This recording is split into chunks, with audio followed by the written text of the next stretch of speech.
마음에 꿈이 있고 믿음을 가진 하나님 사용하시는 것입니다.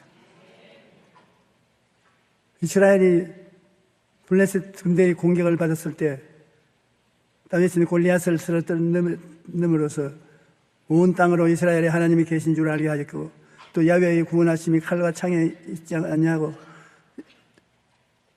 하나님의 도우심에 있는 것을 인물로 알게 하겠다고 말씀한 것입니다. 하나님께서는 이렇게 꿈을 품고 나아가는 다윗을 사용하여 이스라엘에 놀라운 승리를 주셨습니다. 옛날에는 조그마한 지역에 왕국을 세우는 일이 종종 많았습니다. 그러므로 조그마한 나라가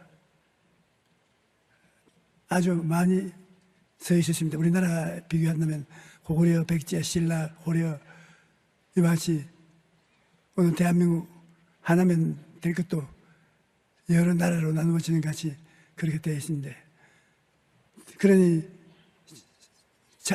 전쟁이 자주 있었습니다. 자기 나라야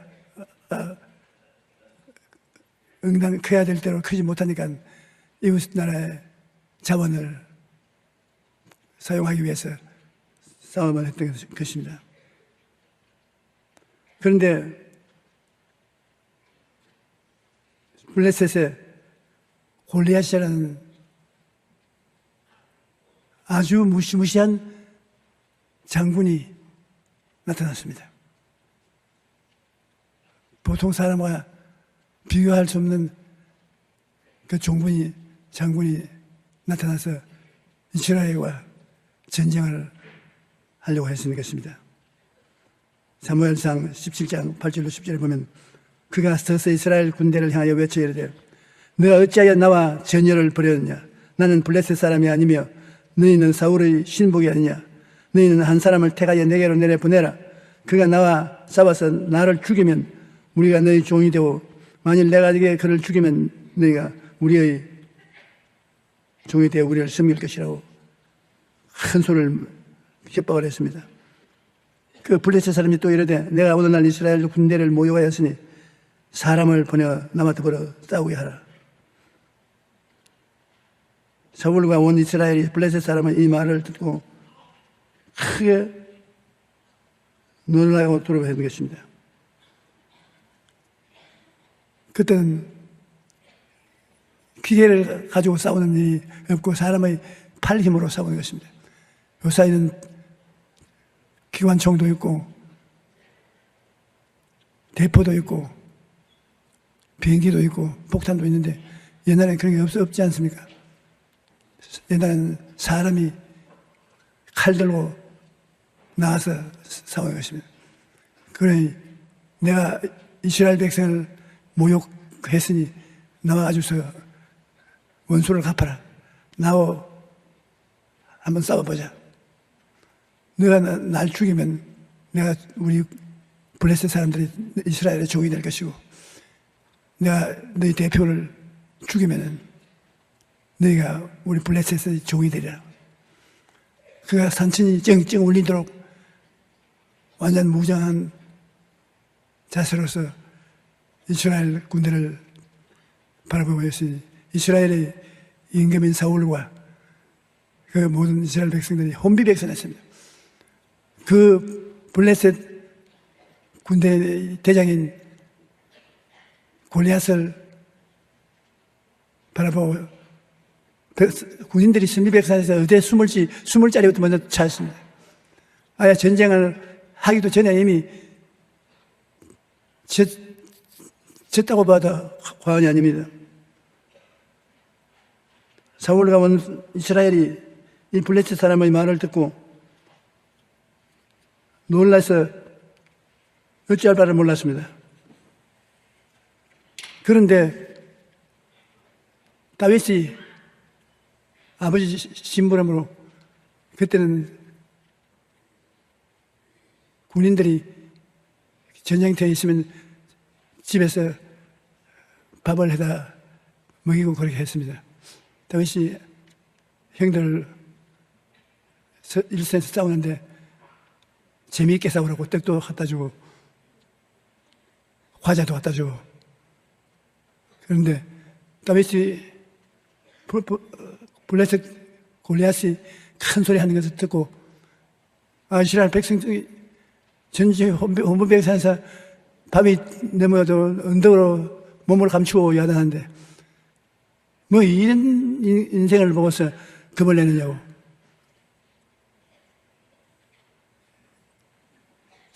다윗은 목동 생활을 할 때 참으로 위대한 체험을 했습니다. 여러분, 체험이 신앙에는 굉장히 필요합니다. 적은 체험을 하면 좋은 믿음이 있고 큰 체험을 하면 큰 믿음이 있습니다. 그러므로 기독교 신앙생활은 체험을 간직하고 있다는 것은 굉장히 귀중한 일인 것입니다. 사무엘이 하나님의 선지자로서 일을 하실 때 다윗이 목동 생활에 위대한 체험을 하는 것입니다. 사무엘상 17장 34절로 35절로 보면 다윗이 사울에게 말하되 주의 종이 아버지의 양을 지킬 때 사자나 곰이 와서 양떼에서 새끼를 물어가면 내가 따라가서 그것을 치고 그 입에서 새끼를 건져내었고 그것이 일어나 나를 해고자 하면 내가 그 수염을 잡고 그를 쳐 죽였나이다. 보통 아닌지 아버지의 심부름을 하는 막내 아들이 그 당시에는 아마 곰도 많았고 사자도 많은가 봅니다. 새끼를 물고 가져갔는데 뒤에 따라가서 곰과 사자와 일대식 격전을 벌여가지고서 그를 죽이고 온 물고 따라가는 새끼 양을 구축을 하는 경험이 있습니다.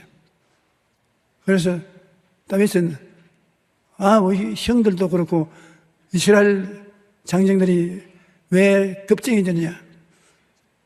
내가 싸우겠다. 다윗은 초립둥이였습니다. 17살쯤 된 소년이 내가 나가서 싸우겠다. 그러니까 사람들 다 다윗을 보고 웃었습니다. 하루까지 더 무서운 줄 모른다고. 골리앗이 얼마나 무서운 장군인지 모르고 저렇게 두드려 제낀다고요. 그러나 다윗은 나 대신 나가 싸울 만한 사람 있으면 나오라. 한 사람도 나오지도 못하고 숨을 준비부터 먼저 하면서 무슨 잔소리가 많냐. 그렇게 큰 소리 하면서 나가니까 이스라엘 사람들이 사울 왕에게 임금님 아무도 나을 사람 없고 여기 17세쯤 되는 목동이 나 싸우겠다고 말하는데 가서 싸워서 죽임을 당할 것이 번연하지만 우리 군대 가면 나을 사람이 없으니까 나가도록 하자고 말하였습니다. 다윗이 그 사울 왕에게 말하되 야훼께서 나를 사자의 발톱과 곰의 발톱에서 건져냈은즉 나를 이 블레셋 사람의 손에서도 건져내리이다. 사울이 다윗에게 이르되 가라, 야훼께서 너와 함께 계시기를 바라노라. 다 안 나오는데 다윗은 자문에서 나왔다는 왕이 다윗을 보고 나 안 된다, 못 나간다. 골리앗은 소년 때부터 저렇게 대장군이었는데 너는 꼬마 장군인가? 너 목장에 옷을 입고 손에 무기도 없이 나서 어떻게 싸우냐? 그때 나는 이 골리앗과 같은 곰과 사자하고 싸운 경험이 있습니다. 들판에서 목동으로 일하다가 곰이나 사자가 양을 공격해온 내가 가서 빼앗고 덤벼면 죽였습니다. 그 다윗이 믿음의 사람이었습니다. 왜냐하면 그 싸나운 짐승이 다가올 때 자기 힘으로는 안 돼요. 야훼 하나님이 같이 계시기 때문에 옆에서 도와줌으로 이겼단 말입니다. 그 굉장한 경험입니다.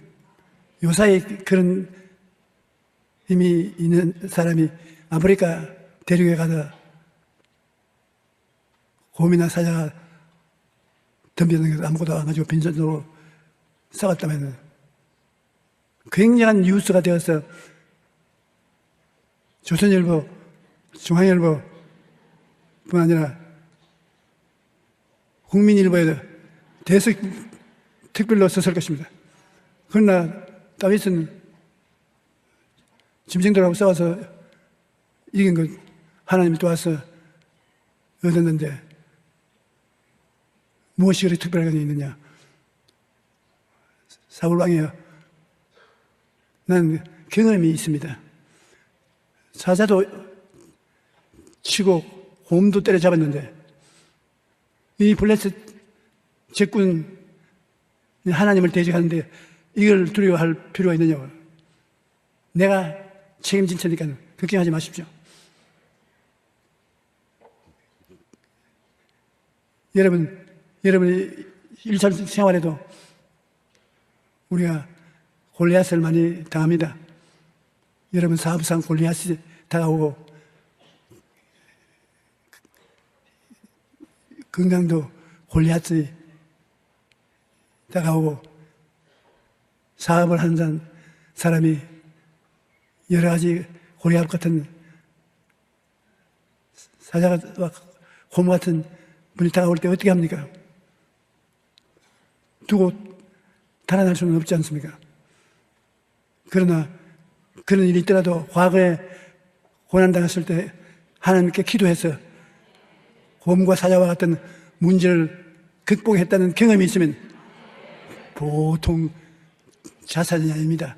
그 경험이 믿음의 자산으로 있습니다. 왜? 곰과 같고 사자와 같은 것도 내가 이겼는데 뭐 시시하게 이런 것이 오느냐? 오살리 기도원에 들어가서 거기서 기도하고 점심 먹고 나올 테니까 날 다른 데서 찾지 마라. 그럴 겁니다. 기도원에 가서 기도하면 하나님께 통화하는 체험을 하기 때문에 체험이 필요합니다. 우리 신앙은 체험이 없는 신앙은 그것은 장난입니다. 체험을 통해서 원수 마귀를 이기는 믿음을 얻게 되는 것입니다. 다윗은 비록 초립동이었지만 곰과 사자를 때려 잡는 체험을 가지고 있습니다. 하나님이 체험을 주셨기 때문에 그는 굉장히 담대한 소년이었습니다. 하나님의 도우심을 얻으려면 기도가 필요합니다. 우리는 기도의 골방으로 들어갈 때 이길 수 있는 힘이 주어지는 것입니다. 많은 사람들이 너무 바빠서 기도 못한다고 말을 합니다. 하지만 빌 하이벨스 목사는 너무 바빠서 기도해야 됩니다. 책 제목처럼 바쁠수록 더 기도해야 됩니다. 바빠서 기도 못하는 사람 잘못된 것입니다. 바쁘니까 기도해야 돼요. 이 세상에서 가장 강한 사람은 하나님 앞에 무릎을 꿇는 사람인 것입니다. 기도할 때 야곱과 에서처럼 가족 간의 화해가 이루어지고 히스기야처럼 병에서도 치유를 받는 것입니다. 그러므로 우리가 사용할 수 있는 가장 강력한 무기는 기도입니다.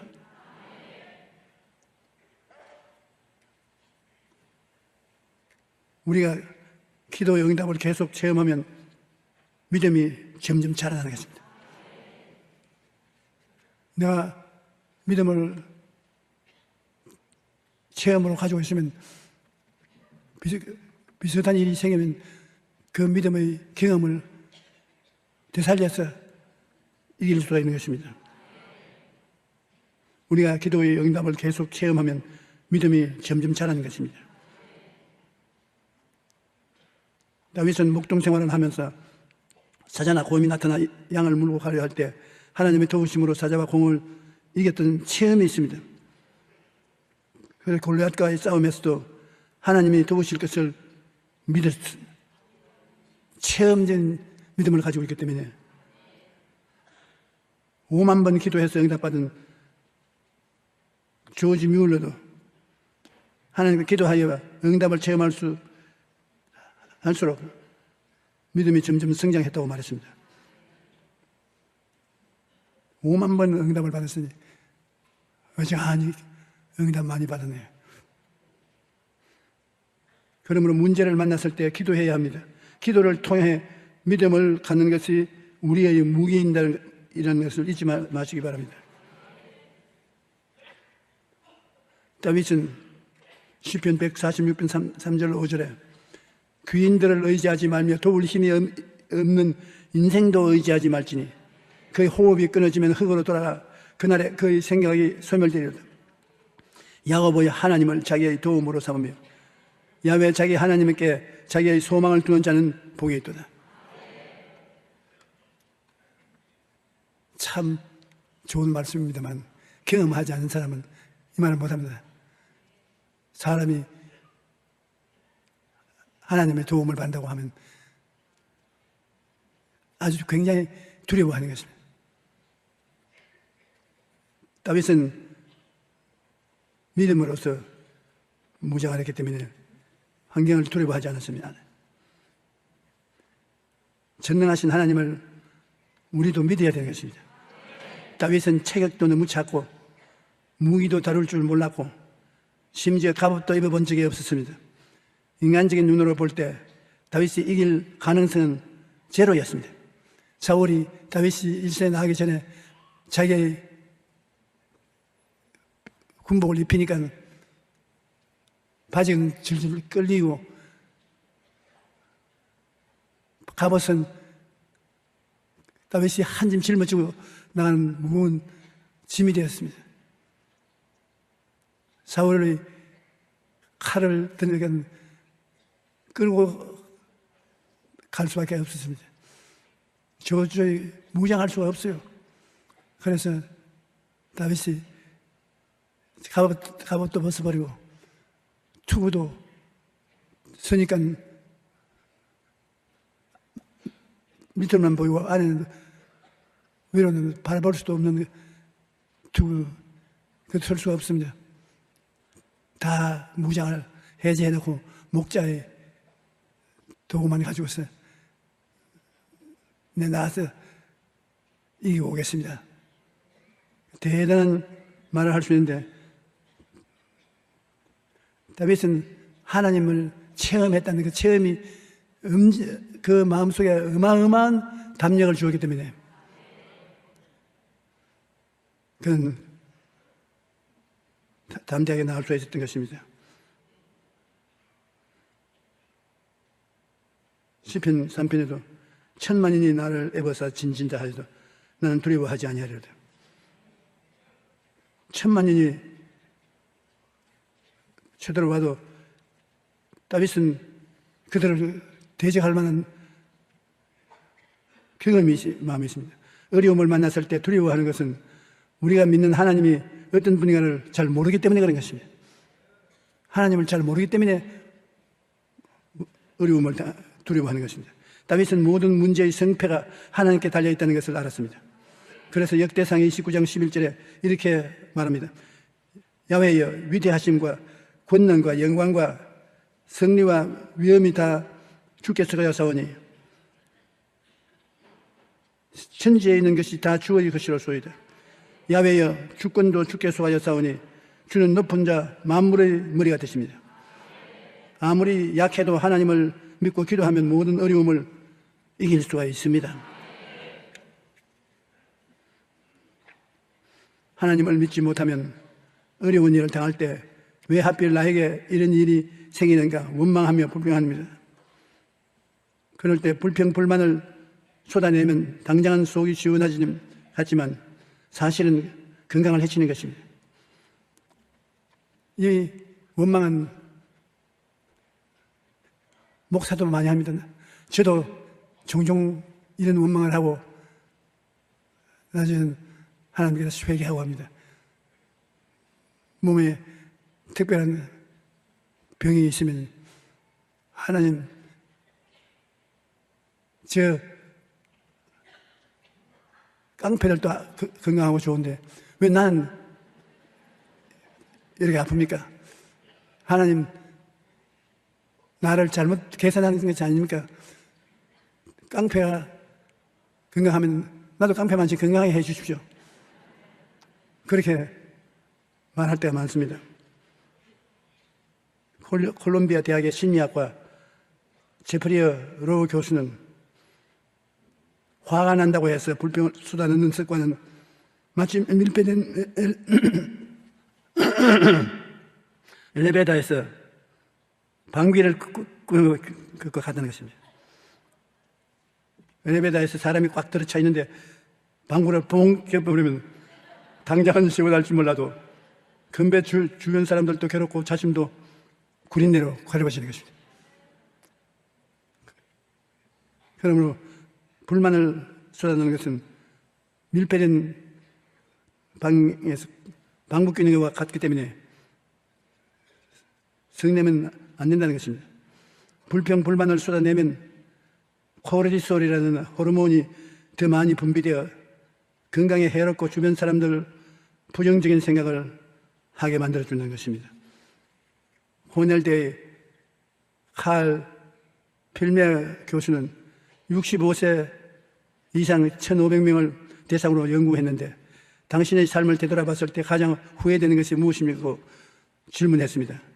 여러 가지 답변을 예상했지만 가장 많이 나온 답변은 너무 걱정하며 살지 말 것을 그랬다는 것입니다.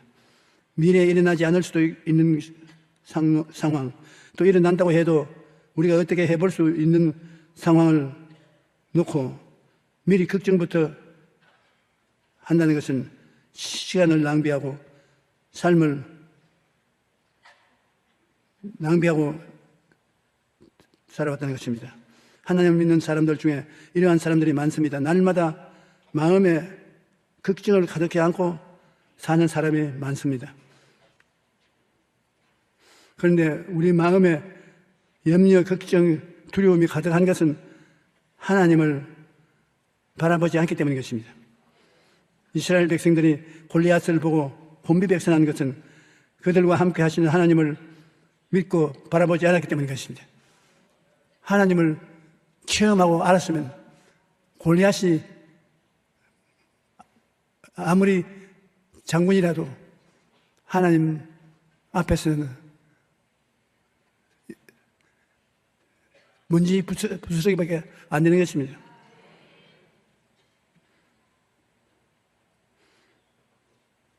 다윗은 골리앗에 대한 평가를 하는데 골리앗은 또 다윗을 보고 평가를 합니다.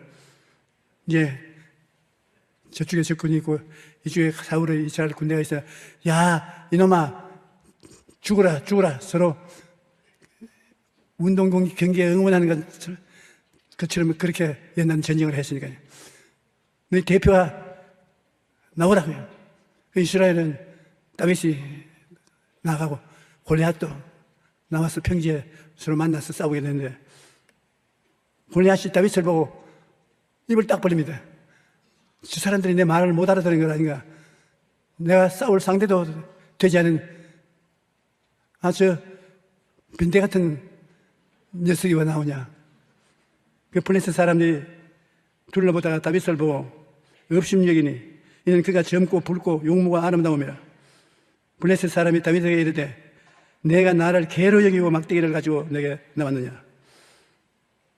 이 말은 옛날에 시골에 우리가 자랄 때 어머니가 부엌에서 불 떼고 할 때 제가 종종 어머니 따라 나와서 부엌에 불도 지펴주고 어머니가 심부름 시키는 게 종종 하는데 그때는 집에 자기 자식처럼 쓰다듬어 주고 먹여주는 개 기르는 사람이 없었어요.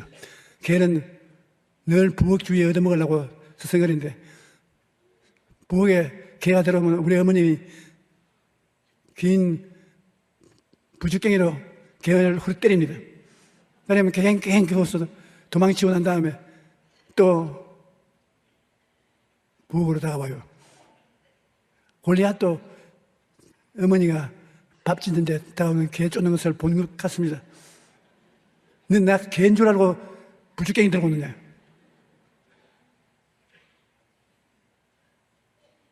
그의 산들의 이름을, 신들의 이름으로 다윗을 저주하고 그 블레셋 사람이 또 다윗에게 이르되 내게 오라. 내가 오늘 내 살을 공중의 새들과 들짐승에게 주리라 하느니라.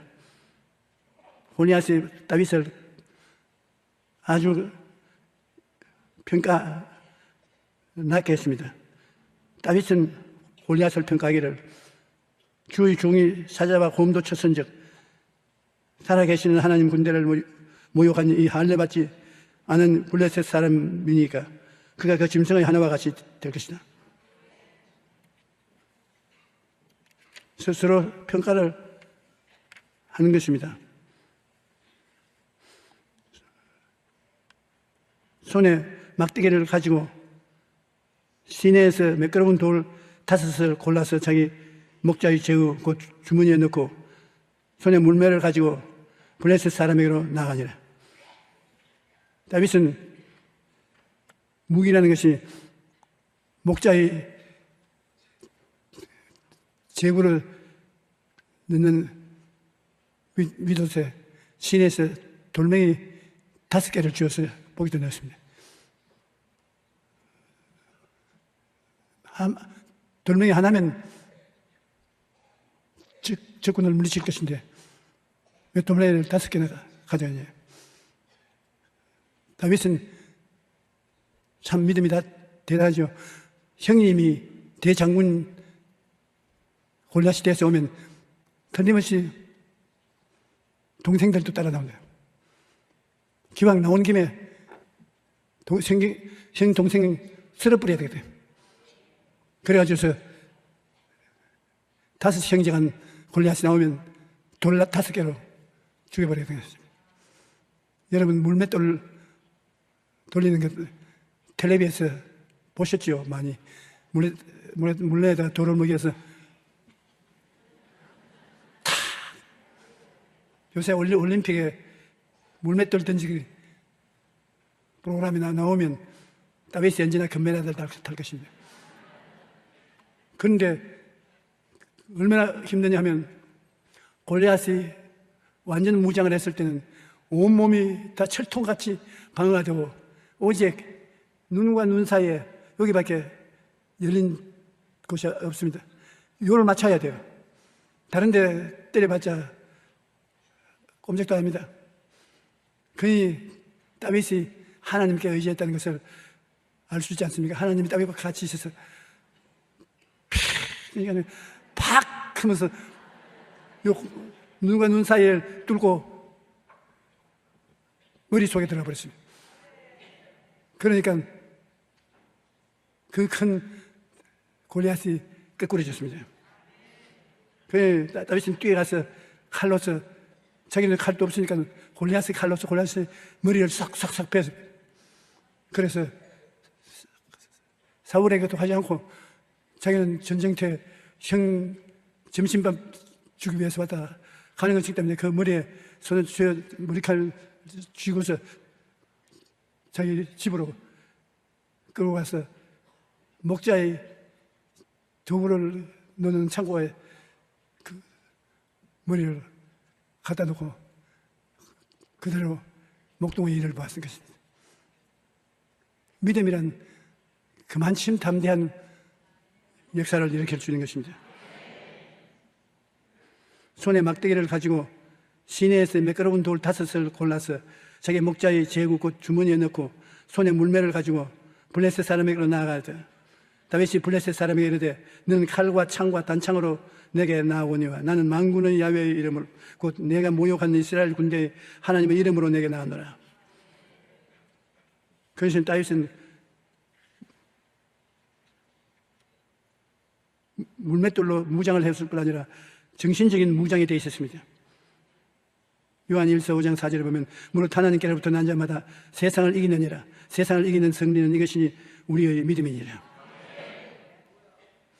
오늘 여러분 이곳에 와서 저희 설교를 듣는 여러분 중에 마음에 염려, 근심, 불안, 초조, 절망 여러 가지 어려운 일이 있는 사람은 하나님이 여러분을 사랑하고 계시기 때문에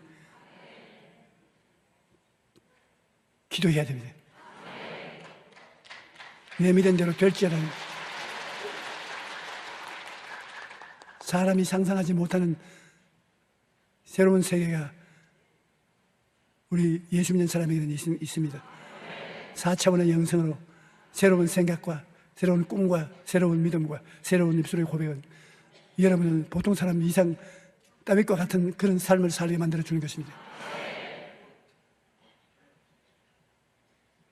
신명기 31장 8절에 보면 야훼 그가 내 앞에서 가시며 너와 함께 하시어 너를 떠나지 아니하시며 버리지 아니하시리니 너는 두려워하지 말라 놀라지 말라. 이사야 41장 10절에 보면 두려워하지 말라 내가 너와 함께 하며 놀라지 말라 나는 내 하나님이 됨이라. 내가 너를 굳세게 하리라. 참으로 너를 도와주리라. 참으로 나의 의로운 오른손으로 너를 붙들리라. 이번 평창 동계올림픽에서 임효준 선수가 우리나라의 첫 금메달을 안겨 주었는데 이로 인해 전 국민이 기뻐하고 즐거워했습니다. 임효준 선수는 어릴 때부터 어머니를 따라 신앙을 가지게 되었는데 그동안 부상으로 7차례나 걸친 수술과 재활 훈련을 받으면서 포기하고 싶은 순간도 많았지만 기도 덕분에 힘을 얻었다고 말합니다. 그는 부상을 당할 때마다 하나님께 치료해달라고 간절히 기도했는데 이 때를 위해 낫게 해주신 것 같다고 간증했습니다. 그리고 모두 하나님께서 하신 일이라고 말하며 하나님께 감사의 영광을 돌렸습니다.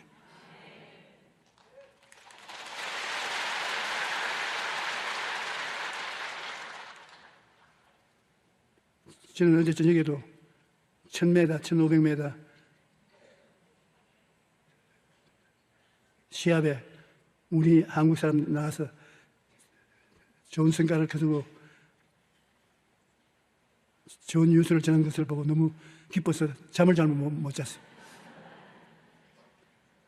임 선수가 많은 어려움을 이기고 금메달을 따서 전 국민에게 기쁨을 안겨주었는 듯이 우리가 삶의 어려움을 이기고 승리하면 하나님께서 크게 기뻐하시는 것입니다.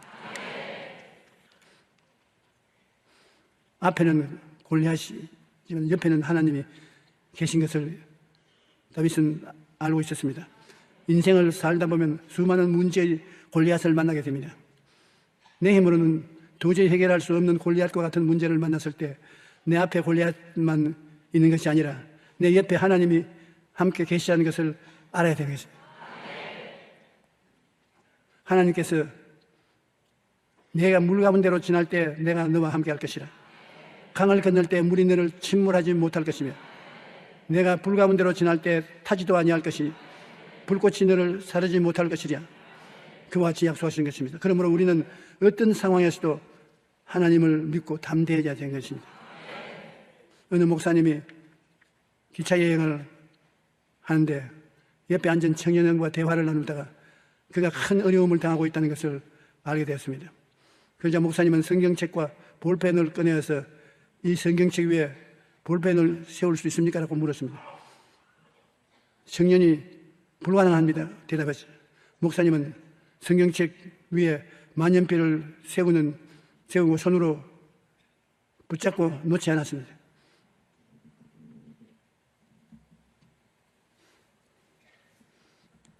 기차 달려가서 막 흔들거리는데 이 만년필 이 설득이 여러분 세울 수 있는 사람 한번 손 들어보십시오. 그러나 아무리 기차 흔들려도 여기 손을 잡고 딱 얹어 놓으면 세울 수가 있다고요. 청년에게 목사님 말하기를 흔들거리는 기차 안에서 만년필이 어떻게 혼자서 있을 수 있습니까? 우리도 마찬가지입니다. 우리는 연약하지만 하나님이 붙들어 주시면 아무리 흔들려도 쓰러지지 않습니다.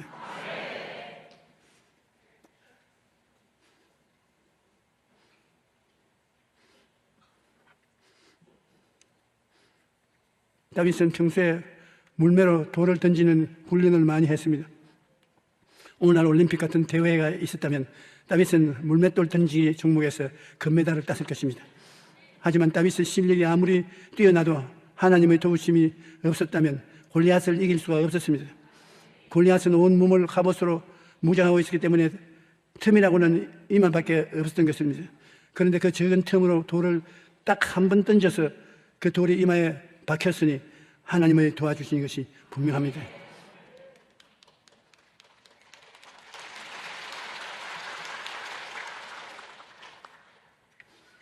다윗은 블레셋과의 전쟁에서 승리하여 하나님께 기쁨을 안게 되었습니다. 전쟁이 우리의 무슨 상관이 있느냐고 말하는 사람도 있겠지만 사실 전쟁은 우리 삶의 모든 국면에서 일어나고 있습니다. 우리의 삶 자체가 전쟁입니다. 어른들은 직장에서 전쟁을 치르고 아이들은 입시 전쟁을 치르고 부부간에도 전쟁이 치러질 때도 있습니다.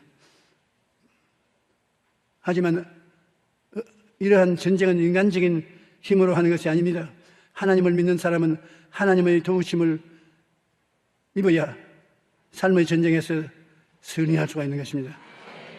하나님의 도우심을 얻기 위해서는 먼저 마음속에 꿈을 가져야 합니다. 다윗은 온 땅에 이스라엘이 하나님이 계신 줄을 알게 하겠고 또 이 야훼의 구원하심이 칼과 창에 있지 아니함을 인물에게 알게 하리라 꿈을 꾸었습니다. 이러한 꿈을 꿈고 있는 믿음을 가지고 하나님의 이름으로 담대히 나아가 하나님께 그의 승리를 주도록 하는 것입니다. 요즘 세계 각국에서 온 선수들이 평창 올림픽에 출전하고 있는데 그들이 올림픽이라는 무대에 설 수 있는 것은 그들이 꿈을 꾸었기 때문에 가질 수 있는 것입니다. 가슴 속에 꿈이 없었기 때문에 수많은 어려움을 이기고 올림픽이라는 무대에 서게 된 것입니다. 지금은 겨울이라 메마른 땅과 앙상한 나무가지가 보입니다만 그 안에 생명이 있기 때문에 봄이 되면 땅에서 풀이 올라오는 나무에도 싹이 나고 꽃이 피는 것입니다. 이같이 우리의 가슴 속에 꿈이 있으면 인생의 겨울이 지나고 봄이 올 때 싹이 나고 꽃이 피고 마침내 풍성한 열매를 맺게 되는 것입니다.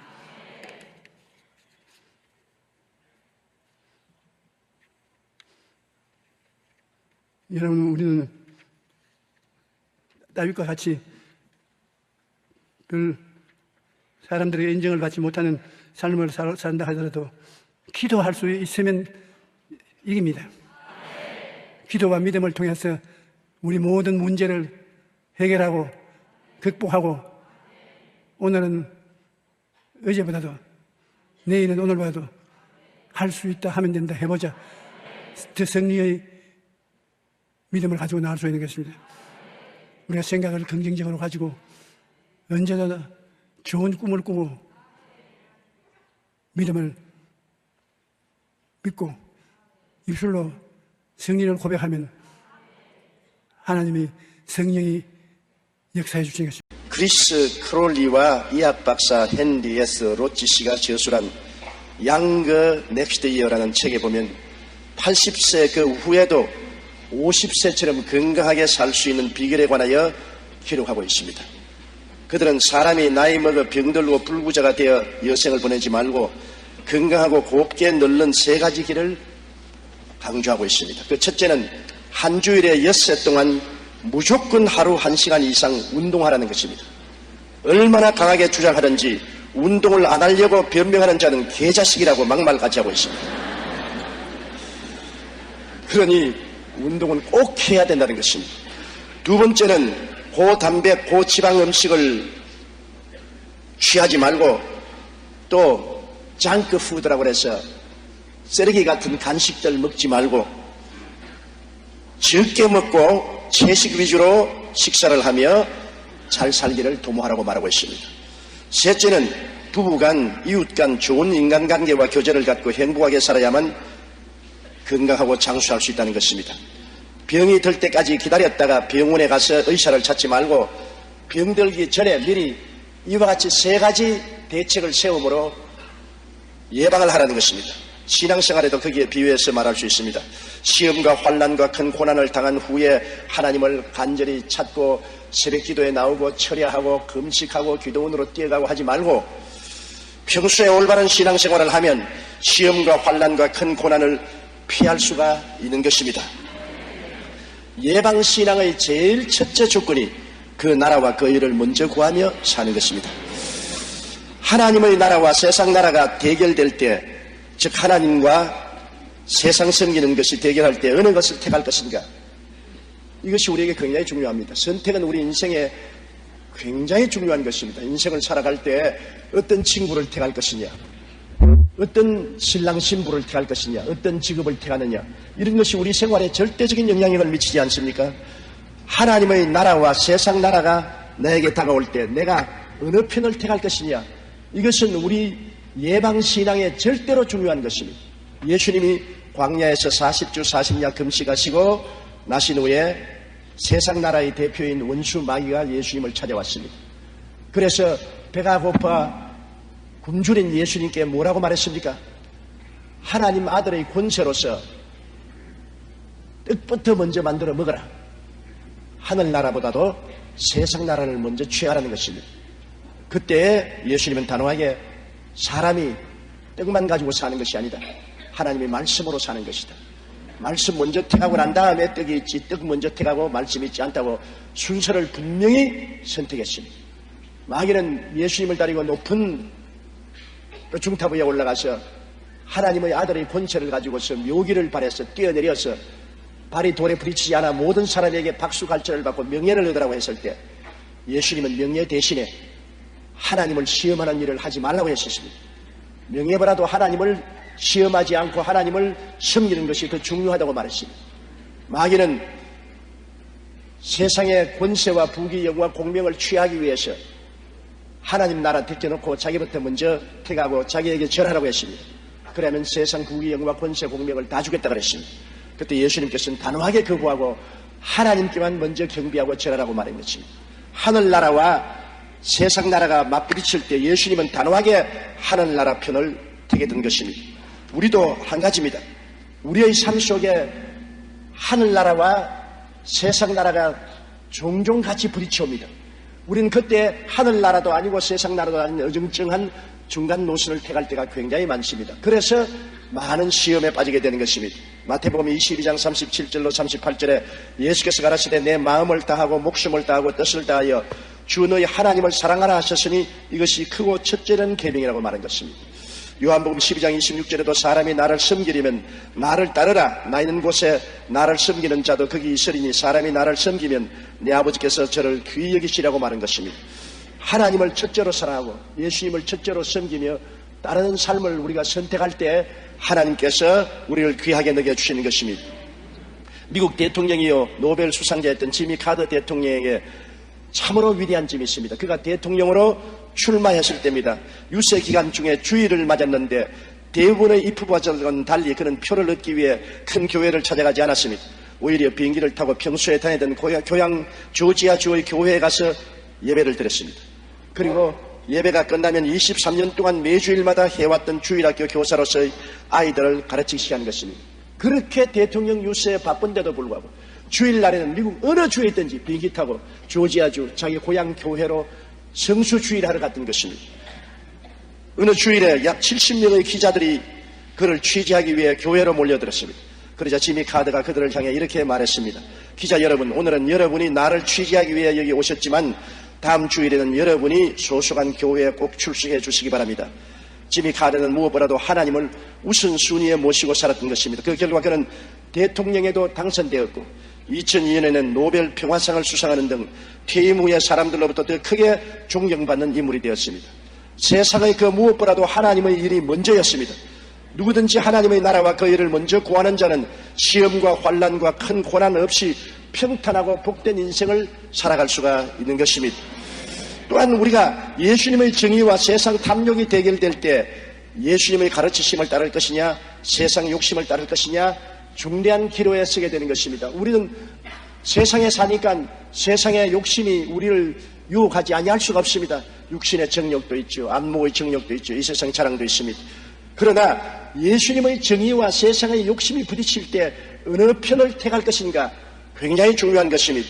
마태복음 6장 24절에 산 사람이 두 주인을 섬기지 못할 것이니 혹 이를 미워하며 저를 사랑하거나 혹 이를 중히 여기며 저를 경히 여김이라. 너희가 하나님과 재물을 겸하여 섬기지 못하느라고 말한 것입니다. 그 무엇보다도 재물의 탐욕은 굉장합니다. 예수 그리스도의 정의보다도 재물을 택하는 사람들이 많습니다. 재물에 대한 탐욕이라는 것은 하나님의 정의보다도 우리를 더 현혹시키는 것입니다. 이럴 때 우리가 단호하게 먼저 구할 것 먼저 구하여 하나님의 정의를 구하면 하나님의 사랑을 받게 되는 것입니다. 석유왕으로 잘 알려진 존 록펠러는 손자들에게 엄격한 금전 교육을 시킨 것으로 유명합니다. 맨하탄 은행장을 역임했던 록펠러의 손자 데이비드 씨는 할아버지가 자신에게 했던 금전 교육에 관해서 이렇게 말했습니다.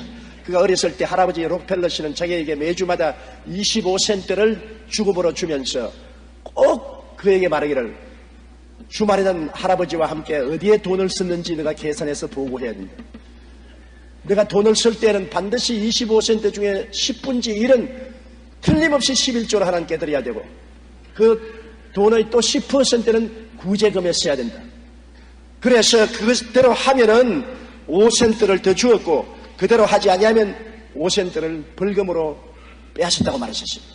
할아버지가 하도 엄격하게 반드시 돈을 쓰기 전에 11조를 먼저 떼고 그 다음 구제금 10%를 먼저 떼고 난 다음에 쓰라고 가르친 그 교훈 때문에 그는 일생 하나님을 먼저 택했고 돈을 먼저 택하지 아니했으므로 하나님의 복을 받아 맨하탄 은행의 총재까지 될 수 있었다고 그는 말했으며 자기 자식들도 그렇게 엄격히 교육한다고 말했었습니다. 이와 같이 하나님과 올바른 관계를 갖고 있으면 하나님의 무한하신 차원에서 모든 것을 받을 수 있습니다. 그 나라와 그 일을 먼저 구하라. 그리하면 이 모든 것을 너에게 더하시라고 말씀하셨습니다. 우리가 하늘나라와 하늘의 의를 먼저 구하면 하나님과 우리의 관계가 정상적으로 올바르게 서기 때문에 하나님은 그 영광 가운데 풍성한 대로 우리의 모든 쓸 것을 더하실 것이라는 것입니다. 그러나 실제로 우리의 삶 속에 이것은 굉장한 어려운 시험인 것입니다. 하나님의 정의냐 세상 나라냐 예수 그리스도의 정의냐 탐욕이냐 어느 것을 선택하느냐 매일매일 부딪히는 시험인 것입니다. 우리는 여기에 단호하게 하나님의 정의와 하나님의 나라를 택하면은 하나님이 우리 편에 서 계신 것입니다. 시편 100편 3절에 야훼가 우리 하나님이신 줄 너희는 알지어다. 그런 우리를 지으신 자시여 우리는 그의 것이니 그의 백성이여 그의 기르시는 양이라고 말하겠습니다. 하나님 백성이여 하나님이 기르시는 양이니까 우리가 하나님을 믿고 순종하는데 하나님이 안 돌봐줄 리가 없습니다. 마태복음 7장 11절에 너희가 악한 자라도 좋은 것으로 자식에게 줄 줄 알거든 하물며 하늘에 계신 아버지께서 구하는 자에게 좋은 것으로 주지 않겠냐고 말씀하신 것입니다. 둘째로 우리 예방신앙은 우리의 삶 속에 잘못 심지 말라는 것입니다. 사람은 무엇으로 심든지 그대로 거둡니다. 콩 심은 데 콩이 나고 팥 심은 데 팥이 나게 되어 있는 것입니다. 갈라디아 6장 7절로 8절에 스스로 속이지 말라. 하나님은 마늘이 여김을 받지 아니하시나니 사람이 무엇으로 심든지 그대로 거두리라. 자기의 육체를 위하여 심는 자는 육체로부터 썩어진 것을 거두고 성령을 위하여 심는 자는 성령으로부터 영생을 거두리라고 말한 것입니다. 사람은 각각 자기 자신의 상속인이라고 하는 말이 있습니다. 스스로 모은 것을 자기에게 상속한다는 말인 것입니다. 자기가 준 만큼 받고 심은 대로 거둔다는 것입니다. 한 번은 어떤 성도가 제게 이런 내용의 편지를 보내왔습니다. 저는 텔레비전이나 신문을 보는 것이 겁이 납니다. 하루가 멀다 하고 터지는 대형 사고, 끊일 줄 모르는 폭력, 시위, 부정, 부패 등의 소식을 들으면 가슴이 들컥 내려앉고 가슴이 죄어들어 볼 수가 없습니다. 왜 우리 사회가 이증이 되었으며 우리가 무엇을 잘못했기에 이런 일이 일어납니까? 여러분, 이 질문에 대한 대답은 간단합니다. 과거에 우리가 이와 같은 것들을 심었기 때문에 이것을 거두는 것입니다. 인생은 부메랑과 같습니다. 사람이 무엇으로 심든지 그대로 거두는 것이 우주의 질서입니다. 그러므로 평탄하고 복된 삶을 살기 원한다면 평소에 올바르게 심고 살아야만 좋은 것을 거두고 살 수가 있는 것입니다. 간단한 것입니다. 성경에는 내 부모를 공경하라. 그러면 내가 세상에서 잘 되고 장수하라고 말했습니다. 우리가 부모를 공경하는 것으로 심으면 그 결과로서 장차 세상에서 잘 되고 건강하고 장수하게 살겠다는 것입니다. 왜 내게는 삶에 이렇게 저주가 따가오고 힘들고 고통스러운가? 왜 나는 늘 병량하고 괴로운가? 그것은 돌이켜보면 부모를 공경하지 않고 부모를 거역하고 반역한 것으로 심어놓은 결과로 거두는 것입니다. 심고 거두는 것은 속이지 않습니다. 땅은 정직하지 않아요. 콩을 심으면 콩 나고 팥 심은 데 팥 나는 것처럼 우주도 우리의 인생의 텃밭입니다. 우리가 사람 보는 앞에서나 안 보는 앞에서나 삶으로 심어놓은 것을 우리가 거두게 되는 것입니다. 우리의 심은 것을 우리가 결코 피할 수가 없는 것입니다. 이렇기 때문에 우리의 삶 속에 부모 공경은 해도 좋고 안 해도 좋은 것이 아닙니다. 부모를 공경하지 않고 박대하고 지났다면 내가 잘못 심은 것입니다. 그 결과는 내가 세상에서 저주를 받고 그리고 건강하지 못하고 괴로움을 닦게 되는 것입니다. 성경에는 살인하지 말아야 했는데 내가 마음속에 살인할 적으로 미워했다고 했습니다. 그러면 내가 미워했는데 무슨 상관이 있냐. 미움으로 심어놓으면 결국에는 불행과 고통으로 거두게 되는 것입니다. 이번 설날에도 미워해서 형제간에 총으로서 다 쏘아 죽이고 자기도 자살한 사건들이 생기지 않았습니까? 미움이란 결국 자기 스스로도 극히 불행한 결과를 거두고 불행을 거두게 되는 것입니다. 미움으로 심고 난 다음에 행복으로 거둘 수가 있지 않습니다. 이렇기 때문에 미움은 살인하는 것이요 살인한 자는 사망의 열매를 거두게 되는 것입니다. 성경에는 간음하지 말라고 말했습니다. 아이 몰래 간음 좀 했다고 무슨 큰 죄가 있을 것이냐. 그러나 우주의 텃밭에 간음이라는 불법을 심는 것입니다. 그 결과는 양심의 가책과 마음의 불안과 가정의 파탄을 거두는 것입니다. 히브리서 13장 4절에 모든 사람은 혼인을 귀히 여기고 침소를 더럽히지 않게 하라. 음행하는 자들과 간음하는 자들은 하나님이 심판하시려고 말한 것입니다. 성도덕의 문란은 스스로 육체적인 질병을 가져올 뿐 아니라 정신적인 질병, 가정의 파탄의 열매를 반드시 거두게 되는 것입니다. 성도덕 문란에 대한 성병 유행은 우리 한국에도 큰 문제가 되어 있습니다. 질병관리본부에 따르면 성병 환자 중 여성이 차지하는 비중이 크게 늘어나서 2004년 상반기에만 44.5%로 늘었습니다. 즉 5,393명이 여성 환자가 생겨났으며 남성 환자 6,729명에 육박하고 있다는 것입니다. 이와 같이 많은 성적인 질병으로 말미암아 사람들이 고통을 당하고 있는데 이것은 잘못 심었기 때문에 그런 것입니다. 법원 행정처가 발행한 2003년 사법영감에 따르면 2003년 한 해 법원에 접수된 이혼 소송은 47,500건인데 하루에 130건의 이혼이 달했습니다. 그중 배우자의 부정행위로 소송을 하는 경우가 49.3%로 전체의 절반에 가깝습니다. 간음하지 마라. 그것이 결국엔 정신적인 질병, 육체적인 질병, 가정적인 파탄의 열매를 거두게 되는 것입니다. 사람은 무엇으로 심든지 그대로 거둡니다. 어물쩍하게 넘어갈 것이라고 절대로 생각하면 안 됩니다. 심고 거두는 법칙은 만고의 진리인 것입니다. 나는 안 거두고 넘어갈 수 있다고 생각하는 사람은 스스로 속입니다. 성경에는 스스로 속이지 말라. 사람이 무엇으로 심든지 그대로 거둔다고 말하는 것입니다. 도적질하지 말라고 했는데 나는 도적질하고도 살 수 있다. 도적질하면 반드시 저주로 거두게 되는 것입니다. 도적질해서 잘 먹고 잘 입고 잘 사는 사람 보았습니까? 언제나 폐가 망신하죠. 도적질하는 것은 저주를 심어놓는 것이고 결과에는 저주를 거두게 되는 것입니다. 사람의 물건 도적질해도 저주로 거두고 하나님의 물건 도적질해도 저주로 거두는 것입니다. 하나님께 11조를 드리고 하나님 물건 도적질하지 않은 사람은 가난과 어려움이 다가와도 굉장히 마음속에 담대할 수 있습니다. 하나님, 내가 주님께 11조를 심었는데 하나님께서 좋은 결과를 거두겠다고 말씀하신 선제 그대로 이루어달라고 담대하게 기도할 수 있습니다. 세계적인 부호 록펠러도 위기의 순간이 있었습니다. 젊은 시절 그는 친구의 권유로 광산업을 시작했다가 사기를 당하는 바람에 원금을 모두 날렸습니다.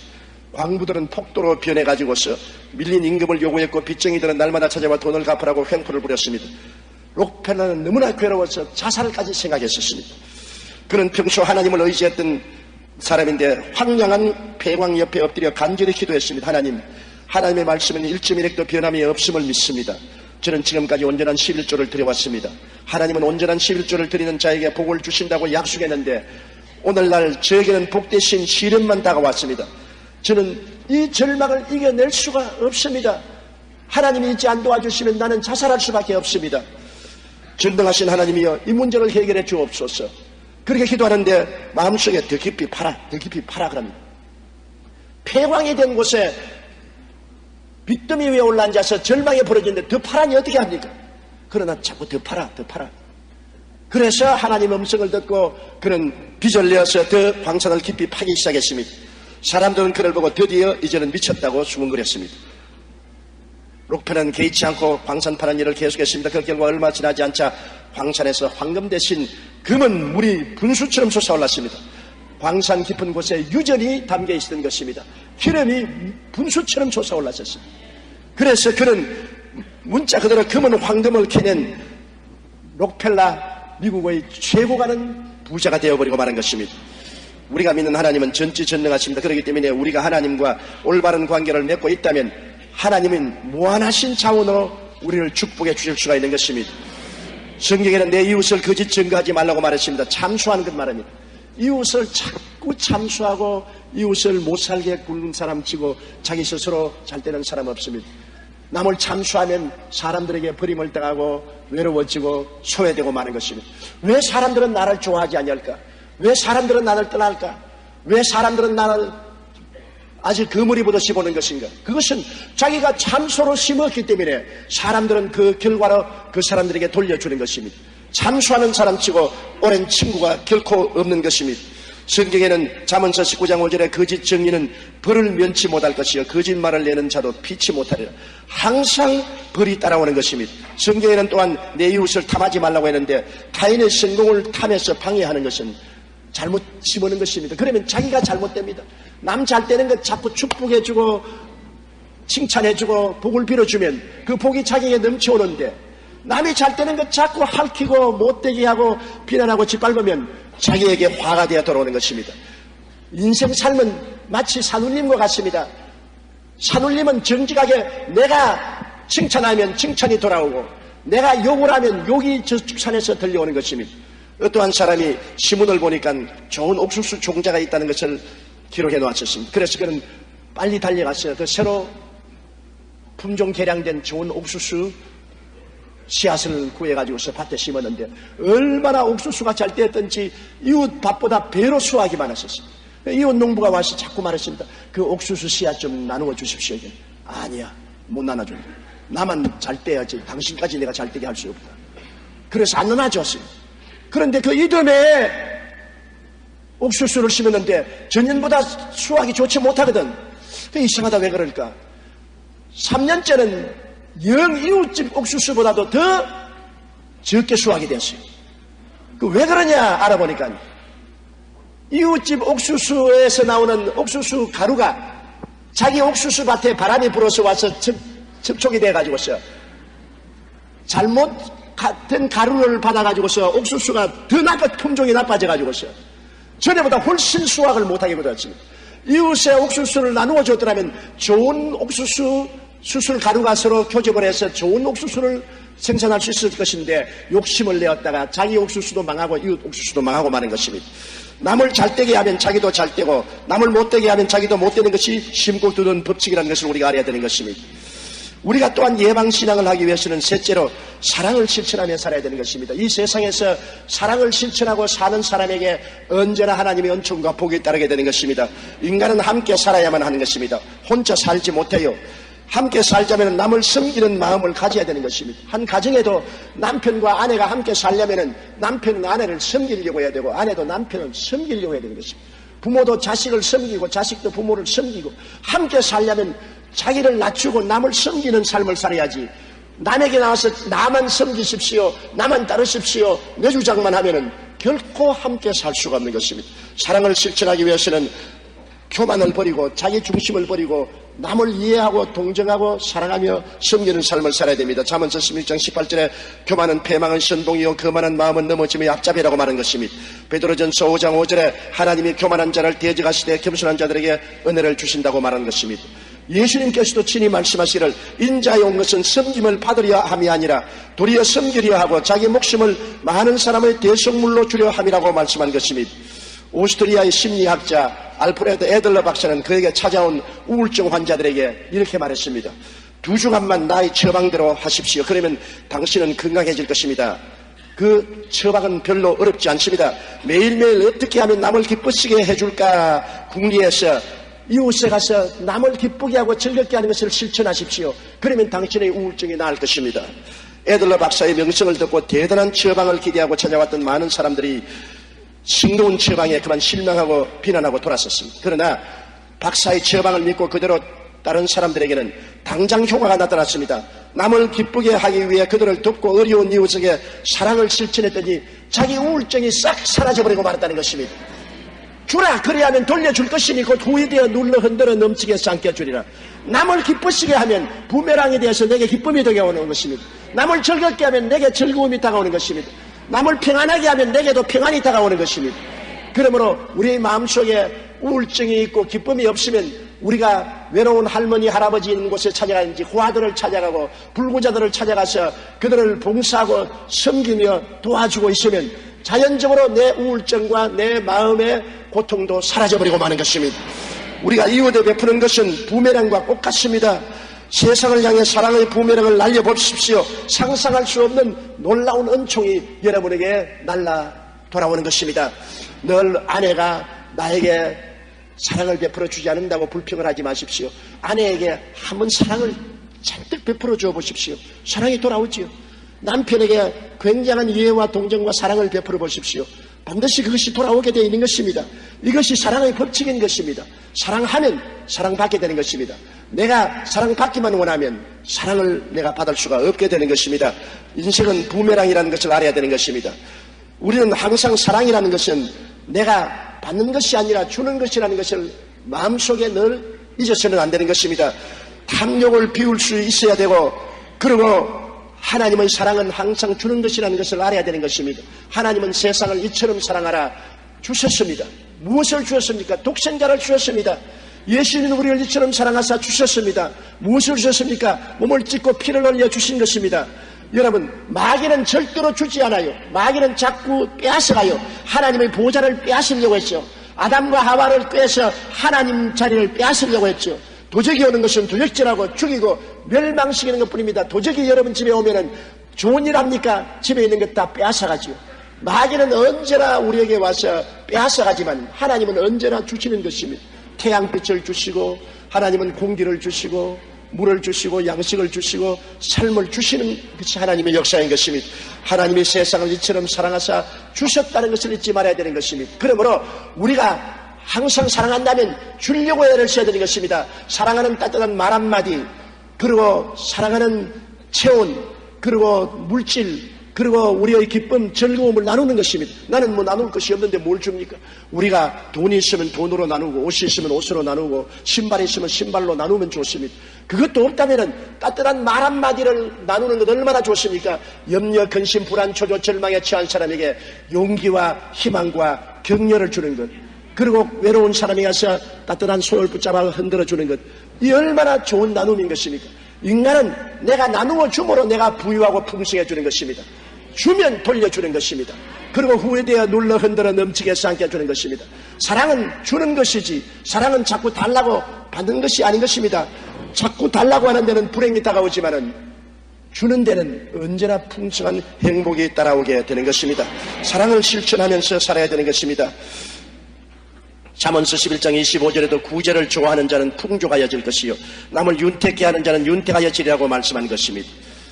넷째로 우리가 예방신앙을 하고 살려면 믿음으로 살아야 되는 것입니다. 이 세상에 우리가 환경을 바라보고 보는 대로, 듣는 대로, 냄새 맡는 대로, 만지는 대로, 느끼는 대로 살면 불안해서 살 수가 없습니다.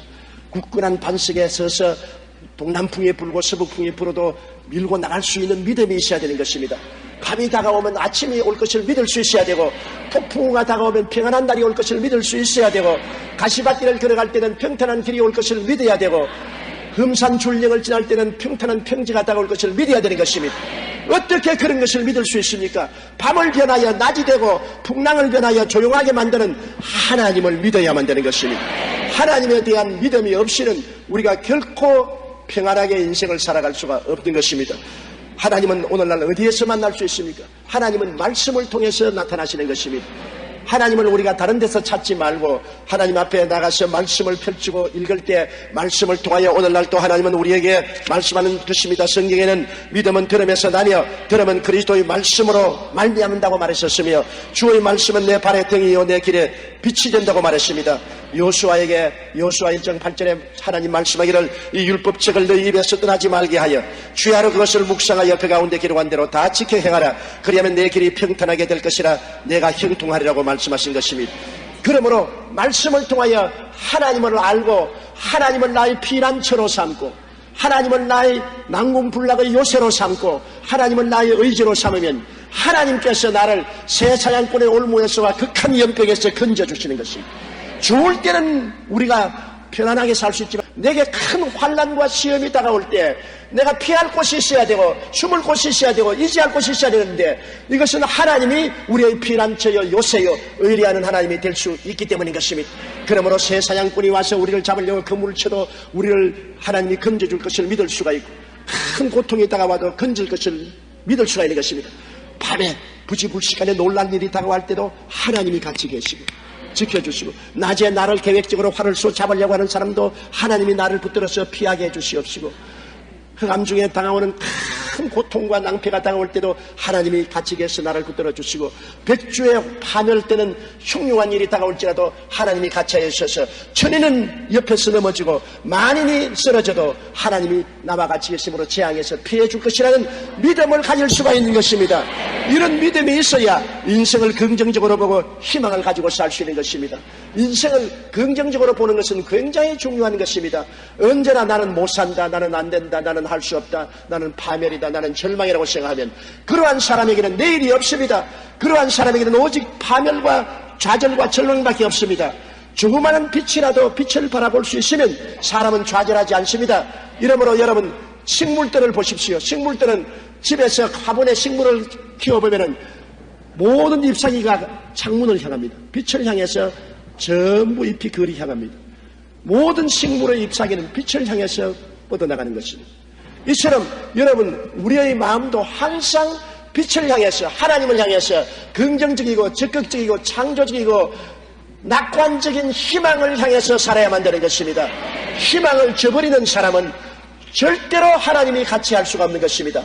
환난이나 공고나 적시이나 위험이나 기근이나 칼이냐 이 모든 일에 우리를 사랑하는 이로 말미암아 우리는 넉넉히 이긴다고 사도 바울 선생은 말하셨습니다. 로마서 8장 32절에 자기 아들을 아끼지 아니하시고 우리 모든 사람을 위하여 내어주시니가 어찌 그 아들과 함께 모든 것을 우리에게 은사로 주시지 아니하겠냐고 말했던 것입니다. 아들조차 아낌없이 하나님이 주셨는데 그 아들을 구주로 모시고 섬기는 우리에게 하나님이 무엇을 안 주겠다는 것입니다.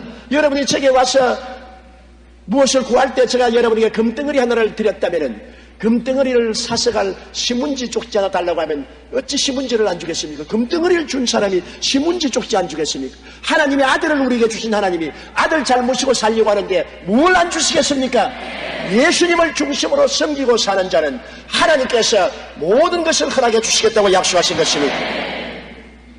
한 평생을 두고 인간과 그 잠재 능력에 대하여 연구해온 위대한 심리학자인 알프레드 아들러는 말하기를 인간에 있어 가장 놀랄만한 특성의 하나는 마이너스를 플러스로 바꾸는 힘이라고 말했었습니다. 인생에 마이너스가 오는데도 불구하고 이것이 플러스가 될 것이라고 믿는 것, 이것이 인간의 능력이라는 것입니다. 인간이 동물보다 다른 것은 절망에서 소망을 기대하는 것, 패배에서 승리를 기대하는 것, 어두움에서 빛을 기대할 수 있는 마음을 가진 것이라는 것입니다. 그러한 마음의 힘은 하나님을 의지할 때 생겨나는 것입니다. 왜냐하면 하나님은 거대한 변화의 하나님이시기 때문인 것입니다. 하나님께서는 불행을 행복으로 바꿀 수가 있습니다. 절망을 소망으로 바꿀 수가 있는 것입니다. 큰 패배를 성공으로 바꿀 수가 있는 것입니다. 큰 재난을 큰 축복으로 바꿀 수가 있는 것입니다. 슈바이처 박사도 성공의 비결은 전 성회를 통하여 희망을 잃지 않은 데 있다고 말씀한 것입니다. 희망을 버리지 말라. 우리가 스스로는 희망을 버릴 때가 많습니다. 인간이 극한 상황에 처하게 되면 자기의 인격을 상실합니다. 살 것을 포기하고 자살할 수밖에 없습니다. 이러한 때에 여러분 우리를 붙잡아 주시는 이가 바로 예수 그리스도 안에 있는 하나님의 말씀인 것입니다. 내가 하나님의 말씀을 마음속에 간직하고 있으면 내가 절망과 좌절에 처할 때도 그것이 희망의 빛이 되어서 나를 붙들어 이렇게 세워주시고 나로 하여금 긍정적이고 적극적이고 창조적인 희망을 가질 수 있게 만들어주는 것입니다. 사람이 여러분 희망을 버리지 아니하면 결코 하나님이 그를 버리지 않는 것입니다. 절망하지 않은 이상 하나님은 붙들어 주시는 것입니다. 성경은 뭐라고 말합니까? 내가 사망의 엄침한 골짜기로 다닐지라도 해를 두려워하지 않을 것은 주께서 같이 계십니다. 여러분 이것이 우리 희망입니다. 사망의 엄침한 골짜기니까 내가 죽을 수밖에 없습니다. 희망이란 없습니다. 좌절이요 절망입니다. 부모 형제 처자 다 떠났습니다. 나 혼자 가장 고통스러운 골짜기를 지나갑니다. 아무도 몰라줍니다. 그러나 그 절망에서 죽을 수밖에 없지만은 성경은 말합니다. 하나님은 함께 계십니다. 그 어둡고 캄캄한 절망에도 하나님은 같이 계셔서 하나님의 지팡이는 하나님의 지혜와 총명과 모략과 재능이요 하나님의 막대기는 하나님의 권능으로 우리를 이끌어 주십니다.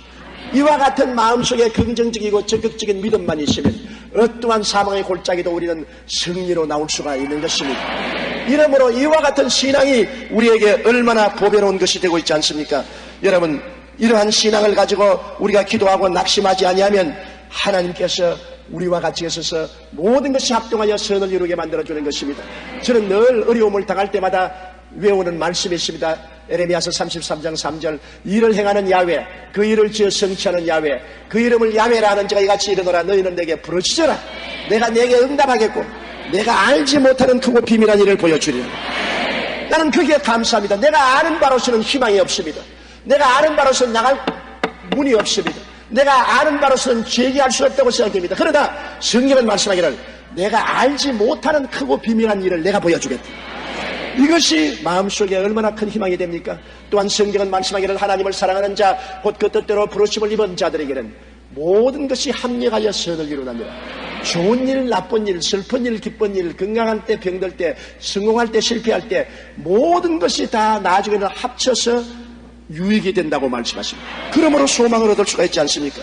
마태복음 7장 7절에는 구하라 그러면 너에게 주실 것이요, 찾으라 그러면 찾을 것이요, 문을 두드리라 그러면 너에게 열릴 것이라 했었으니 우리가 소망을 잃지 않으면 끝까지 부르짖고 기도하는 것입니다. 앉아나서나 울면서 웃으면서 주님께 부르짖어 기도하고 주님은 그 기도를 듣고 계신 것입니다. 우리의 생각에는 하나님이 우리를 버렸다고 생각하지만은 주님께서는 우리의 기도를 들으시고 우리를 이끌어 주시는 것입니다. 주님께서는 내 입을 넓게 열라 내가 채우리라고 말씀하셨습니다. 주님은 우리가 기도를 낙심하지 않고 포기하지 않고 부르짖으면 채워주시기 위해서 우리를 따라와서 기다리시는 하나님인 것입니다. 우리는 하나님 앞에서 언제나 삶의 순서를 올바르게 선택해야 됩니다. 먼저 구할 건 먼저 구하고 나중 구할 건 나중 구해야지. 순서를 잘못해놓고 막 엉망진창이 되어놓으면 도저히 실타래를 풀어갈 수가 없습니다. 그 나라와 그 일을 언제나 먼저 구하는 삶을 살아야 되는 것입니다. 그리고 우리의 삶에서 심고 거두는 것은 정말 중요합니다. 내가 무엇으로 심든지 그대로 거둡니다. 어물쩍하고 넘어가지 못합니다. 내가 남을 굉장히 괴롭게 해놓고 난 다음 나는 괜찮을 것이다. 절대 안 괜찮습니다. 하나님이 그것을 계산해 놓고 있습니다. 거두게 되는 것입니다. 남은 물건 훔쳐놓고 난 다음에 아무도 못 봤으니 괜찮다. 하나님은 계산해 놓고 있습니다. 반드시 심은 대로 거두는 것입니다. 사람이 무엇으로 심든지 그대로 거둡니다. 잘 심으면 잘 거두고 못 심으면 못 거두게 되는 것입니다. 심고 거두는 것을 생각하고 우리는 올바르게 심기 위해서 노력해야 되는 것입니다. 그리고 사랑으로서 실천하며 살아야 됩니다. 남을 섬기고 나누어 주면서 사랑으로 살면 내가 언제나 사랑으로서 보답을 받고 살게 되는 것입니다. 그리고 하나님을 믿고 의지하면서 흑암과 시련과 고난을 통할 때 희망을 가지고 낙심하지 말고 믿고 기도하고 나가면 하나님이 같이 하심으로 여러분의 일생을 주님께서 복되게 만들어주는 것입니다. 삶에는 심고 거두는 인과응보가 반드시 따른다는 것을 여러분 절대로 잊지 마십시오. 생명의 원천인 사랑을 갖고 살아 하나님을 믿고 복종하면 하나님이 여러분에게 사랑으로 대해준다는 것도 잊지 마십시오. 예비하고 우리가 마음을 다스려서 예방신앙을 가지면 큰 시험과 환난을 피할 수가 있는 것입니다. 건강을 미리 예방하는 것처럼 여러분 신앙도 예방신앙을 가져야 되는 것입니다. 우리가 일주일에 6회 동안 부지런히 하루에 1시간씩만 운동하면 몸이 건강해지죠. 아주 쓰레기 같은 음식들 자꾸 먹지 말고 소식하고 잘 살고 채소를 먹고 잘 살고 건강을 도모해야 되고 그 다음 마음을 평안을 가지면 건강하게 살 수 있는 것처럼 우리 영혼도 우리가 하나님 앞에 올바른 신앙의 대책을 세우면 큰 시험과 환난을 피하고 하나님의 축복 중에 영혼이 잘됨같이 범사에 잘되며 강건하고 생명을 얻되 넘치게 되며 평안하게 잘 살 수 있게 되는 것입니다. 다 같이 우리에서 기도드리겠습니다. 사랑이 많으시고 거룩하신 우리 아버지 하나님, 우리가 환난과 고난 당하고 난 다음 탄식하지 말고 고난 당하기 전에 예방하는 신앙을 갖게 도와주시옵소서. 불이 나고 난 다음 끌려고 하지 말고 불나기 전에 불씨를 조심하는 것처럼 살게 도와주시옵소서. 우리의 삶 속에 언제나 하나님의 나라와 하나님의 정의를 먼저 구하고 우리가 무엇이든지 잘못 심으면 잘못 거두고 잘 심으면 잘 거둔다는 것을 마음에 기억하고 올바로 심는 삶을 살게 도와주시고 사랑으로 실천하며 살게 도와주시옵소서. 말씀을 믿고 믿음으로 사는 우리들 되게 도와주시옵소서. 하나님과 동행하여 이 땅에 살면서 큰 시련 환난 없이 살 수 있게 도와주시옵소서. 예수님 이름으로 기도드리옵나이다. 저는 오늘 이 시간에 여러분과 함께 기다리는 것, 이 시간 제목으로 말씀을 나누고자 합니다. 제가 어릴 때 자란 우리 집은 시골 산장에 있는 진장이라는 곳입니다. 그 이름을 진장이라고 부르는 것은 구한말에 군대가 거기에 주둔했기 때문에 진장이라고, 진을 쳤던 장소라고 부릅니다.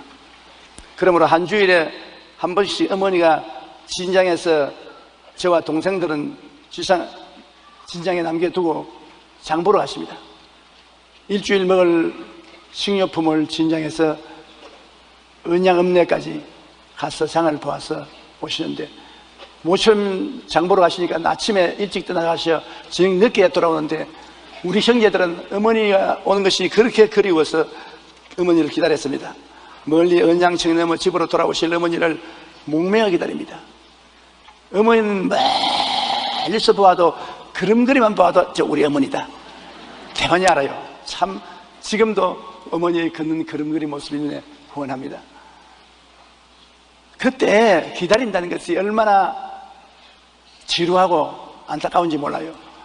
어머니가 하마나 올까 파리만 자꾸 날아다니지 어머니는 오지 아니하시고, 그러다가 어머니가 오는 모습을 바라보면 얼마나 기쁘고 즐겁든지 말로 다 할 수 없습니다.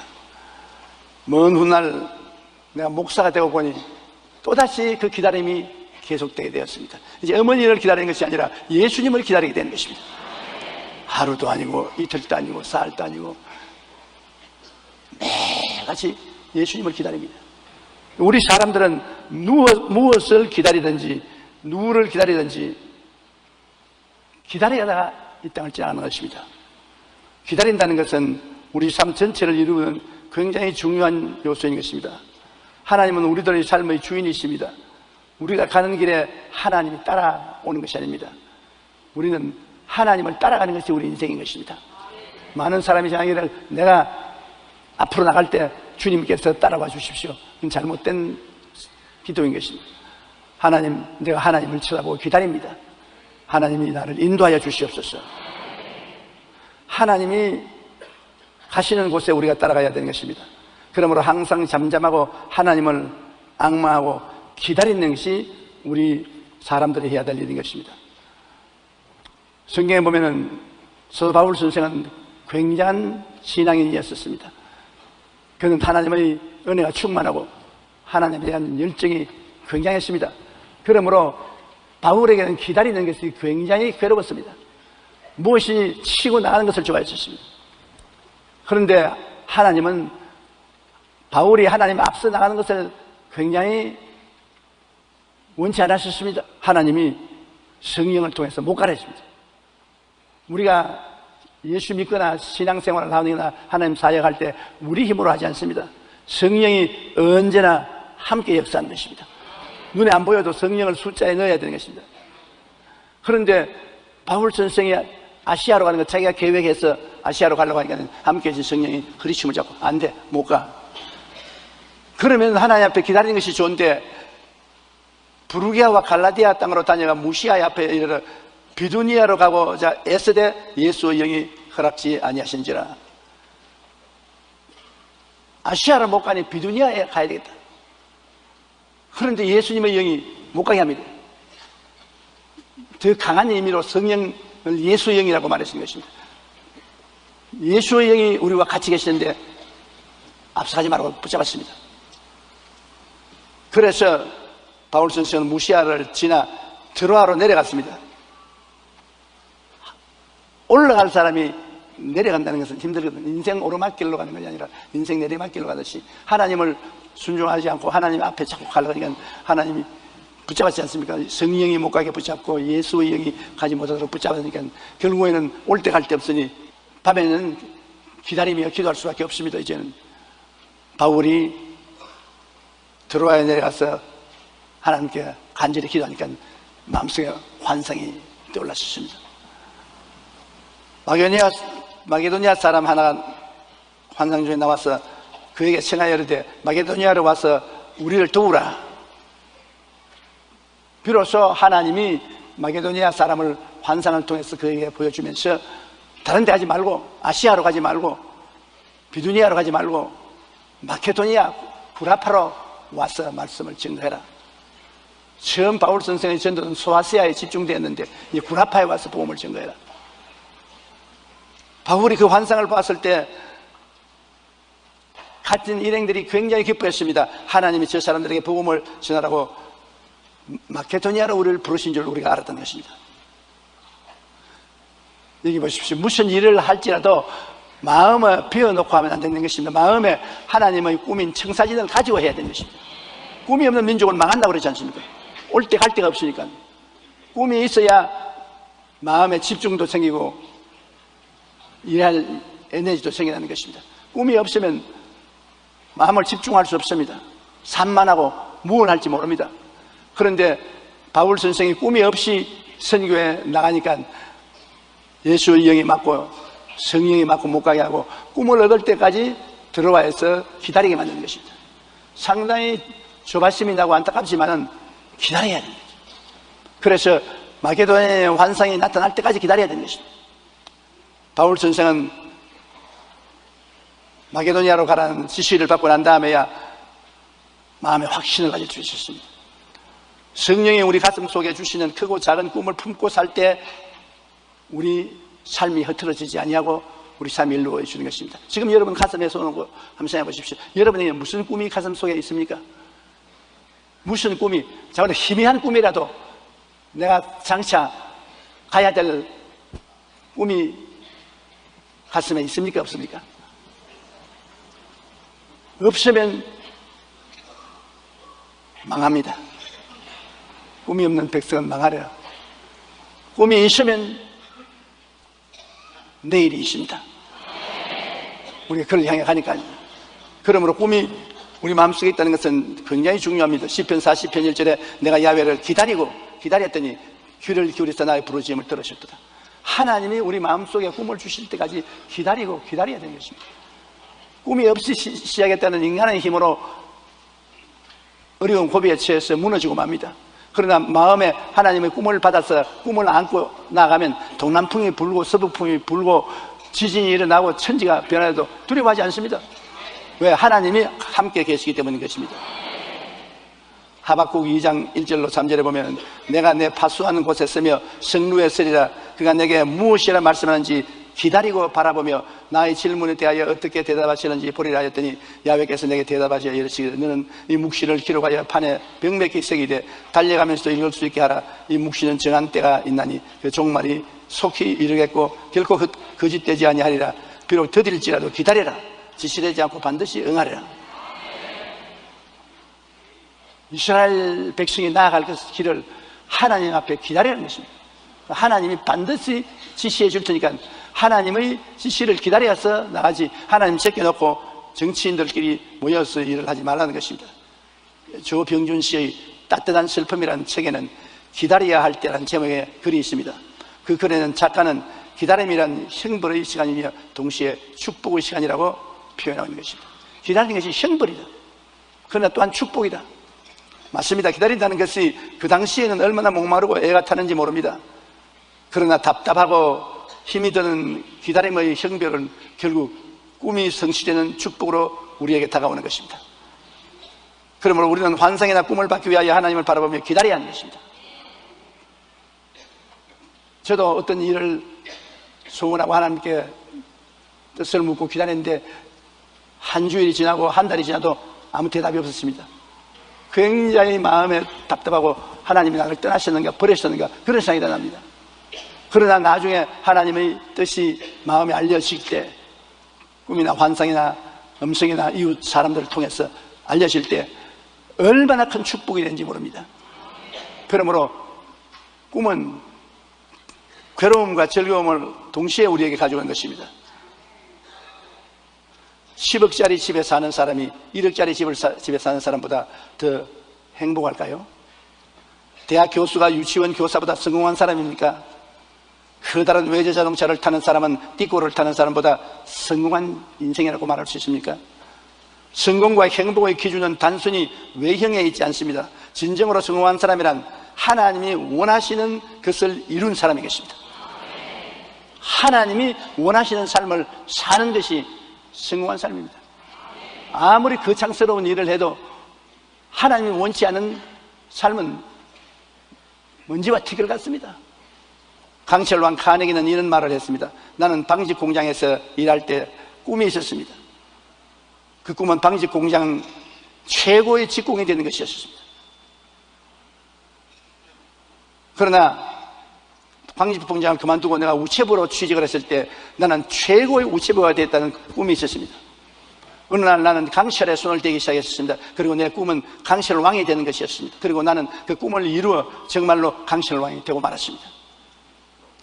우리는 기도하고 기다리며 성령께서 우리 마음에 주시는 크고 작은 꿈을 품고 살아가야 합니다. 그러할 때 그 꿈이 언젠가 반드시 이루어지고 삶의 진정한 성공과 행복을 얻게 되는 것입니다. 또 꿈을 얻을 뿐 아니라 우리 삶을 정비하기 위하여 기다려야 되는 것입니다. 일본 도요타 자동차가 큰 어려움에 봉착해 있습니다. 차에 부실한 것이 있어서 리콜을 해서 미국이나 고라파 온 세계 자동차 공장으로도 리콜을 당하고 있습니다. 자동차에 대한 신뢰가 떨어지고 주식값이 떨어지고 절단입니다. 일본이라면 도요타가 상징적인데 왜 그러냐? 너무 자신만만해서 자동차 정비를 잘 못하기 때문인 것입니다. 그러므로 오늘날 도요타가 멈칫하는데 그 멈칫하는 이유는 회개함으로 자기를 깨끗하게 하기 위한 것입니다. 무엇이 잘못됐으면 우리는 당장 서서 리콜을 해서 회개하고 정비해서 새로 출발하면 되는 것입니다. 우리 기독교 신앙에는 회개라는 것이 절대적으로 필요한 것입니다. 매일같이 회개해야 되는 것입니다. 왜냐하면 매일같이 우리가 손발을 씻어야 되는 것처럼 매일같이 회개해야 되는 것입니다. 매일같이 더러워지는 것입니다. 100% 온전한 사람은 아무도 없습니다. 잠언서 28장 13절에 자기의 죄를 숨기는 자는 형통하지 못하나 죄를 잡아가고 버리는 자는 불쌍히 여김을 얻으리라. 죄 지어놓고도 죄를 감추우면 불쌍히 여김을 받지 않지만 죄 지어놓고 죄 지었다고 회개하고 돌아서면 불쌍히 여김을 받습니다. 나는 요사이 신문에 보고 일본의 도요타 자동차 사장이 국내외 회개하고 미국의 청문회에도 쓰겠다고 겸손하게 나오는 거 보고 굉장히 마음에 감동했습니다. 그분은 일본의 수상과 같은 정도로 존경을 받는 사람인데 회개한단 말입니다. 그러니까 존경심이 생기지 않습니까? 그런 사람이 내가 무엇 때문에 회개해? 내가 무엇 때문에 청문회에서 그렇게 버티면 버틸 수 있지요. 그러나 그 결과는 버림당하는 것입니다. 고린도후서 7장 1절에 사랑하는 자들아 이 약속을 가진 우리는 우리 하나님을 두려워하는 가운데 거룩함을 온전히 이루어 육과 영의 온갖 더러운 것에서 자신을 깨끗하게 하자. 우리가 왜 하나님 앞에 기다리는 삶을 사느냐? 나를 깨끗하게 하기 위해서 시간이 필요합니다. 때 닦는데 시간 필요하지 않아요. 우리가 무엇인지 일사천리로 한다고 잘하는 것 아닙니다. 하다가는 기다리면서 자기를 되돌아보고 자기를 정비해야 되는 것입니다. 더구나 먼 길을 가려고 할 때는 자동차를 굉장히 정비해서 부품을 다 갈아 끼우고 출발해야 되는 것입니다. 그 정비하는 시간이 버린 시간이 아닙니다. 굉장히 중요한 시간인 것입니다. 우리 인생도 마찬가지겠습니다. 우리가 주일날 교회에 와서 하루 종일 시간을 보내는 것 낭비가 아닙니다. 와서 기다리는 것은 우리를 정비하는 시간인 것입니다. 우리가 잘못되어 가는 것을 회개하고 씻어내는 준비하는 시간이 바로 교회에 와서 예배드리는 시간입니다. 시간이 있을 때 기도원에 가서 예배드리는 건 시간 낭비같이 보이지만은 아닙니다. 자기를 정비하는 시간인 것입니다. 그렇게 하는 사람은 자기를 깨끗하게 하고 하나님의 은총을 받을 수 있는 것입니다. 또한 우리가 주님 앞에 기다리고 정비하는 것은 십자가의 오중복음, 삼중축복을 마음속에 확인해보고 가기 위한 것입니다. 우리가 어디를 가든지 내 마음속에 내가 누구라는 그 진실을 확실히 알고 어떠한 모습으로 가야 하는 것을 알아야 되는 것입니다. 자기 사진을 쳐다보고 이렇게 생겼구나. 내가 이름으로 이 길로 가야 되겠다. 확실히 마음속에 자기 자신이 누군지, 자기 존재가 어떠한 사람인지 정체성이 확실해야 되는 것입니다. 많은 사람이 예수 믿고 교회 왔다 갔다 하면서 당신 누구요? 예수 믿어요. 예수를 어떻게 믿어요? 우리 목사님이 알아요.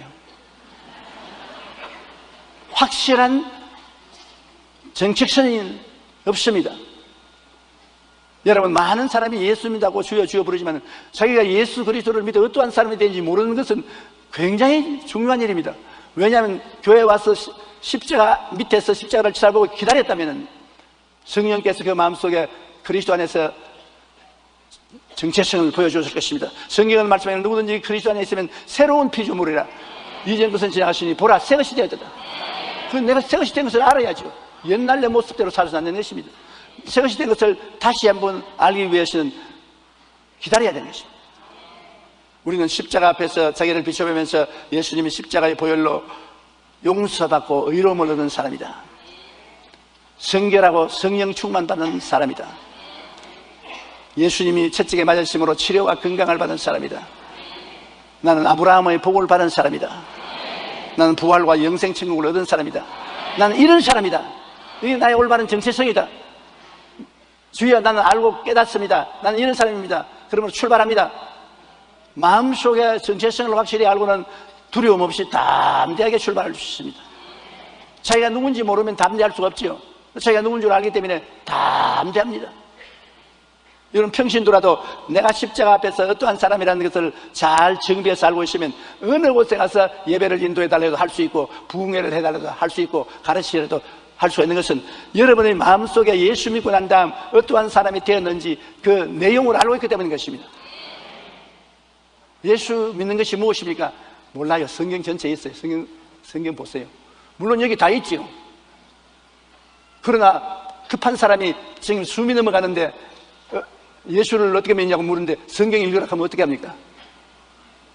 여러분 마음속에 그리스도에 대한 확실한 믿음을 가지고 여러분 정체성을 가지고서 나가면 하나님의 은총이 끝나지 않습니다. 그러기 위해서 자기 삶을 정비하기 위해서 기다려야 되는 것입니다. 또한 4차원의 영성을 살펴보아야 해요. 내가 그냥 믿는 것이 아니라 내 생각이 새로워지느냐, 내가 교회에 와서 내 생각이 새로워지느냐, 옛날 생각 그대로 가지고 있느냐, 성경을 읽고 오늘은 어제보다 생각이 달라지고 내일은 오늘보다 더 나아지고 그러한 생각이 달라지느냐, 내 마음속에 꿈이 새로워지느냐, 내 마음의 믿음이 자라고 있느냐, 내가 말을 긍정적이고 적극적인 말을 하는가, 자기를 살펴봐야 되는 것입니다. 무조건 하고 바쁘게 뛴다고 되는 것이 아닙니다. 시간 내어서 자기 정체성도 알아보고 또 4차원의 영성도 알아봐야 되는 것입니다. 말씀을 많이 알아도 그 말씀이 자기 생애 속에 이루어지지 않고 관계가 안 되는 것은 4차원의 영성을 모르기 때문인 것입니다. 어떻게 교제하는지 모르는 것 때문인 겁니다. 우리는 예수 그리스도와 아버지 하나님의 은혜를 생각을 통해서, 꿈을 통해서, 우리의 믿음을 통해서, 입술의 말을 통해서 서로 교통하는 것입니다. 우리가 미국 사람하고 교통하려면 영어를 해야 됩니다. 일본 사람하고 이야기하려면 일본어를 해야 돼요. 외국 사람이 한국 사람하고 이야기하려면 한국말을 해야 돼요. 요사이 텔레비에 나가서 말하는 한국말하는 외국 사람들 보고 내가 깜짝 놀라는 것입니다. 어떤 말은 나보다 더 잘 알아요. 문자를 쓰는데 깜짝 놀라요. 그러면 서로 말을 하기 때문에 교동이 되는데 하늘나라 말은 무엇입니까? 사람들은 하나님의 은총을 알아도 하나님 나라 말을 못하기 때문에 대화가 안 돼서 얻지를 못해요. 하늘나라 말은 생각이 하늘나라 말입니다. 꿈이 하늘나라 말입니다. 믿음이 하늘나라 말입니다. 입술의 고백이 하나님 말입니다. 그러므로 하늘나라는 생각을 바꾸고 꿈과 환상을 바꾸고 내 믿음을 바꾸고 말을 바꾸면 내 믿음대로 될지어다. 변화의 변화가 다가올 수 있는 것입니다. 에레미야가 3장 26절에 사람이 야훼의 구원을 바라고 잠잠히 기다림이 좋도다. 그러므로 하나님의 구원의 역사가 일어나도록 하기 위해서 기다리는 시간을 갖고 마음을 정비해야 되는 것입니다. 요사이 사람들이 너무 바빠요. 밥도 바쁘게 먹고 일도 바쁘게 하고 잠도 바쁘게 자고 대화도 바쁘게 하고 죽기도 바쁘게 죽습니다. 좀 슬로우해야 돼요. 시편 123편 1절로 2절에 다윗은 이렇게 말했습니다. 하늘에 계시는 주여, 내가 눈을 들어 주께 향하나이다. 상전의 손을 바라보는 종들의 눈같이, 여주인의 손을 바라보는 여종의 눈같이 우리의 눈이 야훼 우리 하나님을 바라보며 우리에게 은혜 베풀기 주시기를 기다리나이다. 상전의 손을 바라보는 같이, 여주인의 손을 바라보는 같이 우리가 하나님을 기다리면 하나님이 우리에게 은혜와 능력을 주시는 것입니다. 조금 기도하고 난 다음 아유 너무 급한데 하나님이 안 돌봐주시니까 내가 하나님 앞서 해야지, 그러다가 버림당하는 것입니다. 하나님이 주시는 능력을 받아서 일을 해야지요. 다윗은 시편 40편 1절에 내가 야훼를 기다리고 기다렸더니 귀를 기울이서 나의 부르짖음을 들으시더라고 고백했습니다.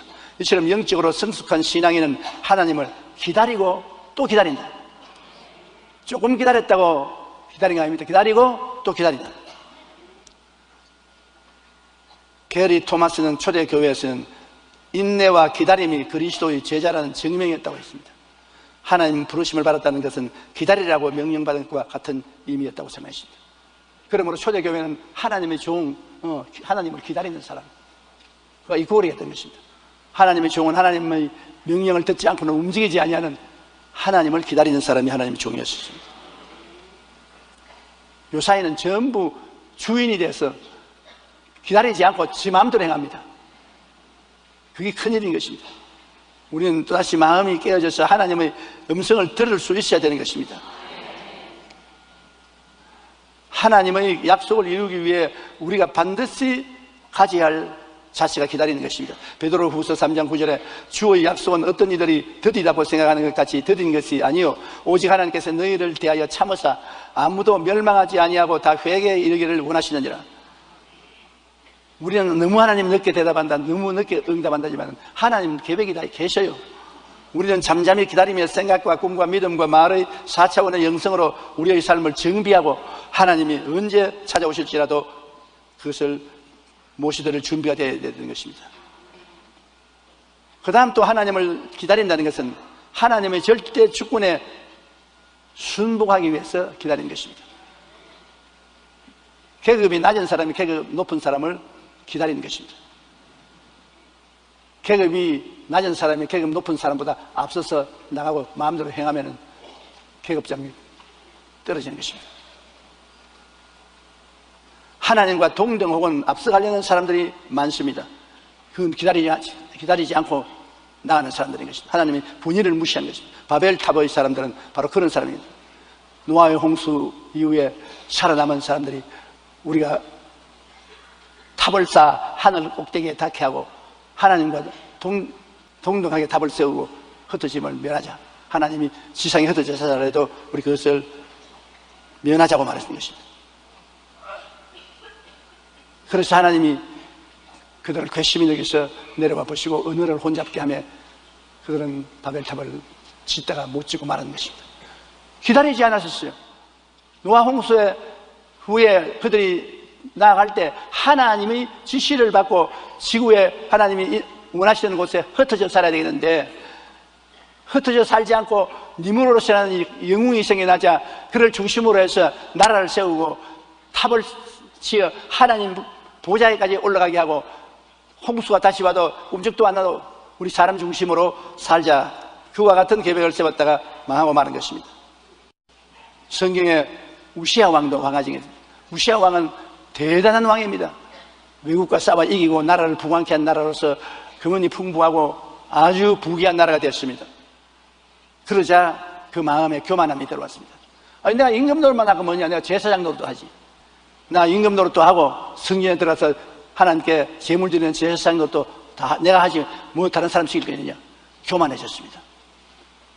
기다려서 하나님이 정하신 직분을 다해야지 하나님 원치 않는 직분을 저희가 행했습니다.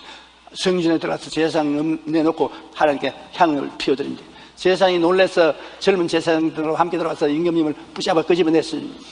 이것은 왕이 할 일이 아닙니다. 제사장이 할 일입니다. 이거 하면 큰일 납니다. 그러니까 우시아가 돌아서 화를 확 내니까 즉시로 이마에 문둥병이 생겼습니다. 나병이 생기면 절대로 하나님 앞에 못 서요. 그 길로 그는 성령에서 나와서 평생 나병 환자로서 벨궁에 살고 비참하게 죽은 것입니다. 하나님은 교만한 자를 미워하고 물리치는 것입니다. 교만은 패망의 선봉이요 멸망의 앞잡이가 되는 것입니다. 잠언서 14장 29절에 노하기를 더디하는 자는 크게 명철하여도 마음이 조급한 자는 어리석음을 나타낸다. 전도서 5장 2절에 너는 하나님 앞에서 함부로 입을 열지 말며 급한 마음으로 말을 내지 말라. 하나님은 하늘에 계시거든 땅에 있음이니라. 그러므로 하나님 앞에 겸비하고 낮아지고 잠잠히 하나님의 인도하심을 기다려야 되는 것입니다. 마리안 안디슨은 미국의 유명한 복음 가수인 것입니다. 여러분 중에 마리안 안데슨이 부르는 노래를 들어본 적이 있죠? 나는 들어봤는데 장로님은요? 들어보셨어요? 장로님과 나같이 노트리는 들어봤습니다. 젊은 사람들은 못 들어봤는지도 모르겠습니다. 그녀가 찬양을 하면 상처받은 영혼들이 위로를 받고 많은 불신자들이 회개하여 하나님께로 돌아오는 놀라운 역사가 일어나곤 합니다. 그녀가 오늘날 이처럼 은혜로운 복음 가수가 되기 전에는 작은 일화가 있습니다. 마리안이 고등학교에 다닐 때 그녀의 노래 실력이 뛰어나져 몇 년 동안 개인 교수를 받은 후 뉴욕에 있는 홀에서 독창회를 했는데 독창회가 대단히 비극적인 평가를 받고 그는 완전히 파탄에 이르렀습니다. 시리에 찬 마리안이 집에 돌아오니까 그 어머니가 이렇게 위로했습니다. 얘야, 은혜가 위대함보다 먼저 있어야 된다. 네가 음악가로서 위대한 사람이 되기 전에 하나님 은혜부터 먼저 받아야 된다. 그 어머니는 무식하지만 올바르게 판단했습니다. 주를 믿는 사람은 무엇보다도 성령 충만부터 먼저 받아야 돼요. 사업을 성공하려고 하든지 체육에 성공하려고 하든지 정치에 성공하려고 하든지 그 무엇 전에 하나님 앞에 성령의 충만한 은혜부터 받으면 하나님이 함께 해주신다는 것입니다. 은혜가 없으면 자기 힘으로 살아야 되니까요. 안 되죠.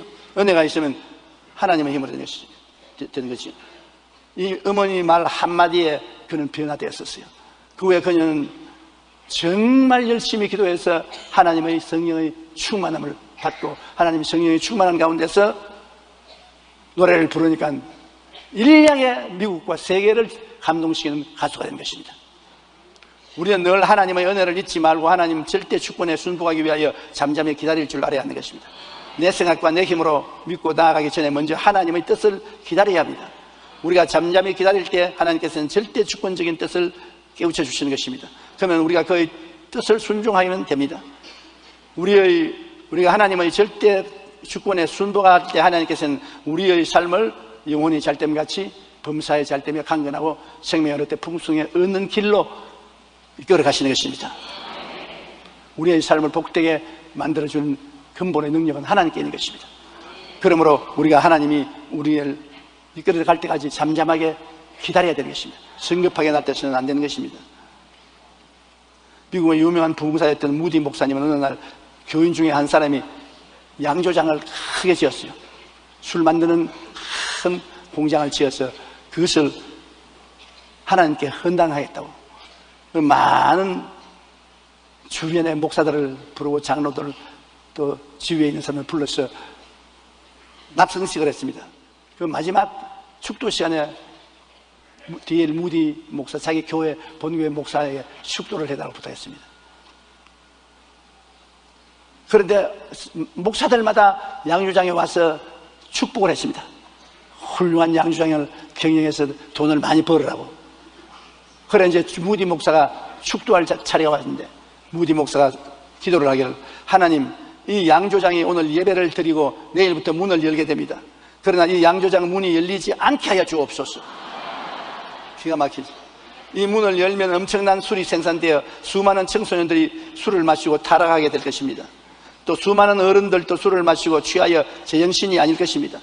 그러니 하나님 오늘 밤 이 주조장 주인의 마음을 감동시켜 주셔서 내일 아침 이 양조장이 문을 열지 않게 하여 주십시오. 주님의 이름으로 기도합니다. 무디 목사님이 이런 축도를 하자 사람들은 예배 후 축하 파티를 하려다가 모두 당황하여 뿔뿔이 헤어져 버리고 마는 것입니다. 잔치에 찬물을 끼얹어 버렸어요. 사람들마다 고개를 숙여 에이 괜히 왔다. 그걸 떠났습니다. 그날 밤 양조장 주인은 밤에 고민하느라 한잠도 못 잤습니다. 그는 새벽에 조용히 기도하며 하나님 뜻이 무엇인지 알기 위해서 기다렸습니다. 양조장을 지기 전에 기다리지 않고 지어놓고 이제 기다렸습니다. 근데 하나님께서 잘했다. 양조장이 열악하겠습니까?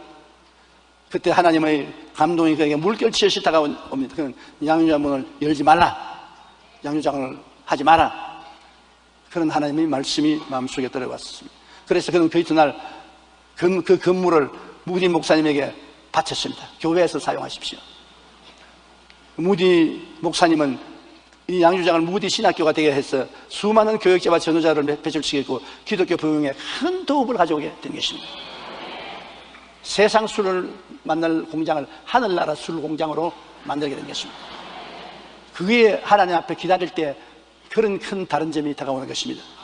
잠언서 16장 9절에 사람이 마음으로 자기의 길을 계획할지라도 그의 걸음을 인도하시는 이는 야훼시니라. 우리의 운명을 결정하는 것은 하나님이 하시는 것이기 때문에 먼저 하나님의 말씀을 듣고 하는 것이 좋습니다. 하나님 말씀 듣지 않고 앞서서 하면 큰 상처와 손해를 입게 되는 것입니다. 하나님이 뜻은 인간의 생각과 너무나 다릅니다. 그러므로 우리는 하나님의 뜻을 알기 위해 부르짖어 기도하며 잠잠히 하나님을 바라보고 기다리는 우리들이 되어야 되는 것입니다. 급하게 시도하면 안 되는 것입니다. 그 다음 또 왜 우리가 기다려야 되냐면 믿음의 진실성을 증명하려면 기다려야 되는 것입니다. 정말 믿는 사람은 끝까지 기다려요. 정말 안 믿는 사람은 조금 기다리다가 집어치워버려요. 아브라함이 85세 아들 얻겠다고 약속하고 난 다음에 무려 15년 동안 기다려요. 90, 95, 100살이 될 때까지 기다려요. 철저히 믿었으니까. 그렇게 안 믿었으면 중도에 포기했을 것인데요. 그래서 100세 아들 이삭을 낳았던 것입니다. 히브리서 6장 13절로 15절에 하나님이 아브라함에게 약속하실 때 가리켜 맹세할 자가 자기보다 더 큰 이가 없으므로 자기를 가리켜 맹세하여 이르시되 내가 반드시 너에게 복주고 복주며 너를 번성케 하고 번성케 하리라 하였더니 그가 이같이 오래 참아 약속을 바라느니라. 하나님 약속했다고 당장 안 일어난다고 낙심하지 마십시오. 오래 참는 것을 하나님 시험해 보시는 것입니다. 요셉은 무려 13년 동안 기다렸습니다. 애굽의 국무초리가 된 것을 하나님이 꿈으로 보여주었는데도 불구하고 종살이 13년에 잔뼈가 다 굵었습니다. 그 오랜 기다림 후에 하나님이 그를 애굽의 국무총리로 만들어 주신 것입니다. 얼마나 기다린 것이 안타깝고 답답하겠습니까? 시편 105편 17절로 19절에 그가 한 사람을 앞서 보내셨으며 요셉이 종으로 팔렸도다. 그의 발은 차고에 차고 그의 몸은 쇠사슬에 매였으나 곧 야훼의 말이 응할 때까지 그의 말씀이 그를 단련하였도다. 잠언 16장 9절 사람이 마음으로 자기의 길을 계획할지라도 그의 걸음을 인도하시는 야훼시니라. 하나님이 당신의 뜻을 이루기 위해서 요셉을 종살이와 죄수로 13년 동안 기다리게 하는 것입니다.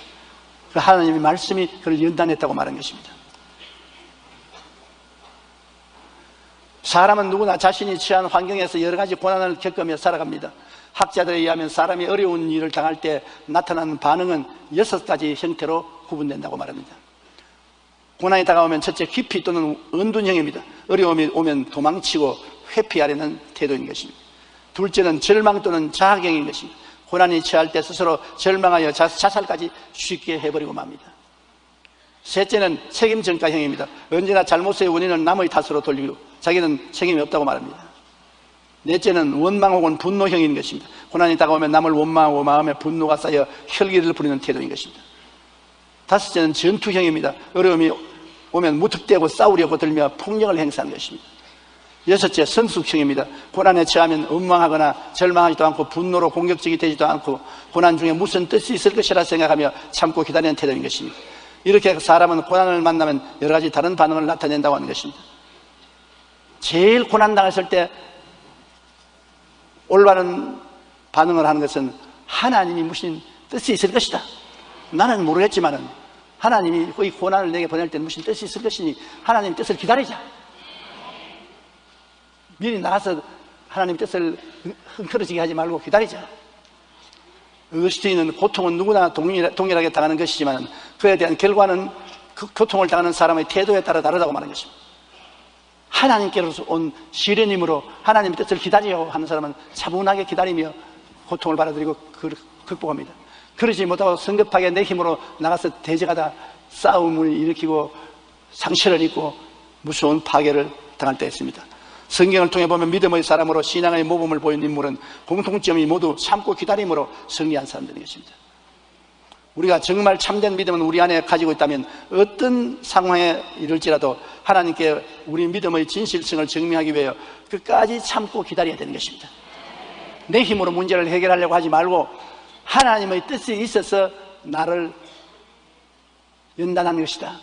그러므로 하나님의 뜻을 이룰 때까지 참고 기다리자. 그게 제일 올바른 태도입니다. 그러면 반드시 하나님이 당신의 뜻을 우리에게 보여주시는 것입니다. 우리의 삶의 모든 면에 기다림이 필요한 것입니다. 더구나 하나님을 따라가는 데는 더욱더 그러한 것입니다. 오늘 본문의 이사야 30장 18절 우리 다 같이 한번 따라 읽으십시다. 야훼께서 기다리시나니 이는 너희에게 은혜를 베풀려 하시며 일어나시리니 이는 너희를 긍휼히 여기려 하심이라. 대저 야훼는 정의의 하나님이시라. 그를 기다리는 자마다 복이 있도다. 이야, 기다린다는 것이 얼마나 좋습니까? 하나님은 우리에게 은혜를 베풀게 하려고 기다리는 것입니다. 타이밍을 맞추는 거예요. 우리를 불쌍히 여기려고 기다리시는 것이고 우리를 정의롭게 만들기 위해서 기다리신 우리 하나님이신 것입니다. 현대 문명은 빠른 속도를 강조만 합니다. 사람들은 더 빠른 기차를 타자, 더 빠른 지하철, 더 빠른 자동차 그런 것을 선호합니다. 인터넷도 하루가 다르게 연결 속도가 빨라져 속도가 조금이라도 느리면 사람들은 기다리지 못하고 답답하여 어쩔 줄을 모릅니다. 심지어 사람들은 병도 한 번의 주사약으로 신속하게 낫기를 바라고 돈벌이도 일확천금하여 하루아침에 부자가 되기를 원합니다. 오래 참고 기다린다는 것은 시대에 뒤진 것이되어 현대인들은 도무지 고난을 참고 오래 기다려서 열매를 맺지 않으려고 합니다. 하워드 위트만은 인생은 기다리는 시간이라고 하는 것입니다. 인생 자체가 기다리는 시간이라는 것입니다. 어린이들은 자전거를 탈 수 있을 때를 기다리고 청소년들은 자신이 자동차를 몰 수 있는 면허를 얻을 때까지 기다리고 의학도는 의사로서 면허 받을 때를 기다리고 젊은 부부는 자기들이 새 집을 살 때를 기다리고 이와 같은 기다림의 예술을 행해야 하는 것입니다. 단번에 안 됩니다. 우리의 삶의 모든 면에는 반드시 기다림이 필요한 것입니다. 인생도 기다리는 기간이요 신앙생활도 기도하며 기다리는 생활입니다. 더구나 우리가 하나님의 뜻을 알고 따르는 데는 더욱 기다림이 필요합니다. 예수님은 끝까지 견디는 자는 구원을 얻으리라고 말씀하신 것입니다. 그러므로 여러분께서 신앙생활하면서 여러분 마음에 맞지 않는 괴로운 일을 당할 때라도 낙심하지 마십시오. 하나님이 기다리는가 안 기다리는가 그걸 알아보려고 하시는 것입니다. 왜냐하면 하나님은 예수님 보혈을 주고 여러분을 사셨습니다. 하나님 앞에 귀하고 귀한 존재인 것입니다. 여러분이 당하는 여러 시험과 환난은 하나님이 아시고 여러분이 당하는 것입니다. 그러므로 하나님이 나를 아시기므로 하나님 뜻이 이루어지시옵소서 기다리는 것이 좋습니다. 우리 기도드리겠습니다. 하늘에 계신 우리 아버지요, 우리가 이 땅에 살면서 여러 가지 고난을 당할 때 낙심할 때가 많습니다. 아무도 몰라주고 나 혼자 이래같이 망하는 줄로 탄식할 때도 많습니다. 그러나 고난을 통해서 하나님은 우리에게 여러 가지 일을 알아보시는 것이옵니다. 우리를 기다리게 만드심으로 우리를 장성하게 하시고 하나님을 공경하는 겸손한 사람이 되게 하시고 또 하나님 주신 꿈을 마음속에 받아들이게 하시고 또 하나님의 절대 주권에 복종하게 하시고 여러 가지 변화를 갖다 주는 것입니다. 그러므로 우리는 신앙생활에 기다림이 절대로 필요합니다. 조급하게 느끼지 말고 기다릴 줄 아는 우리들이 되게 도와주시옵소서. 예수님 이름으로 기도합니다.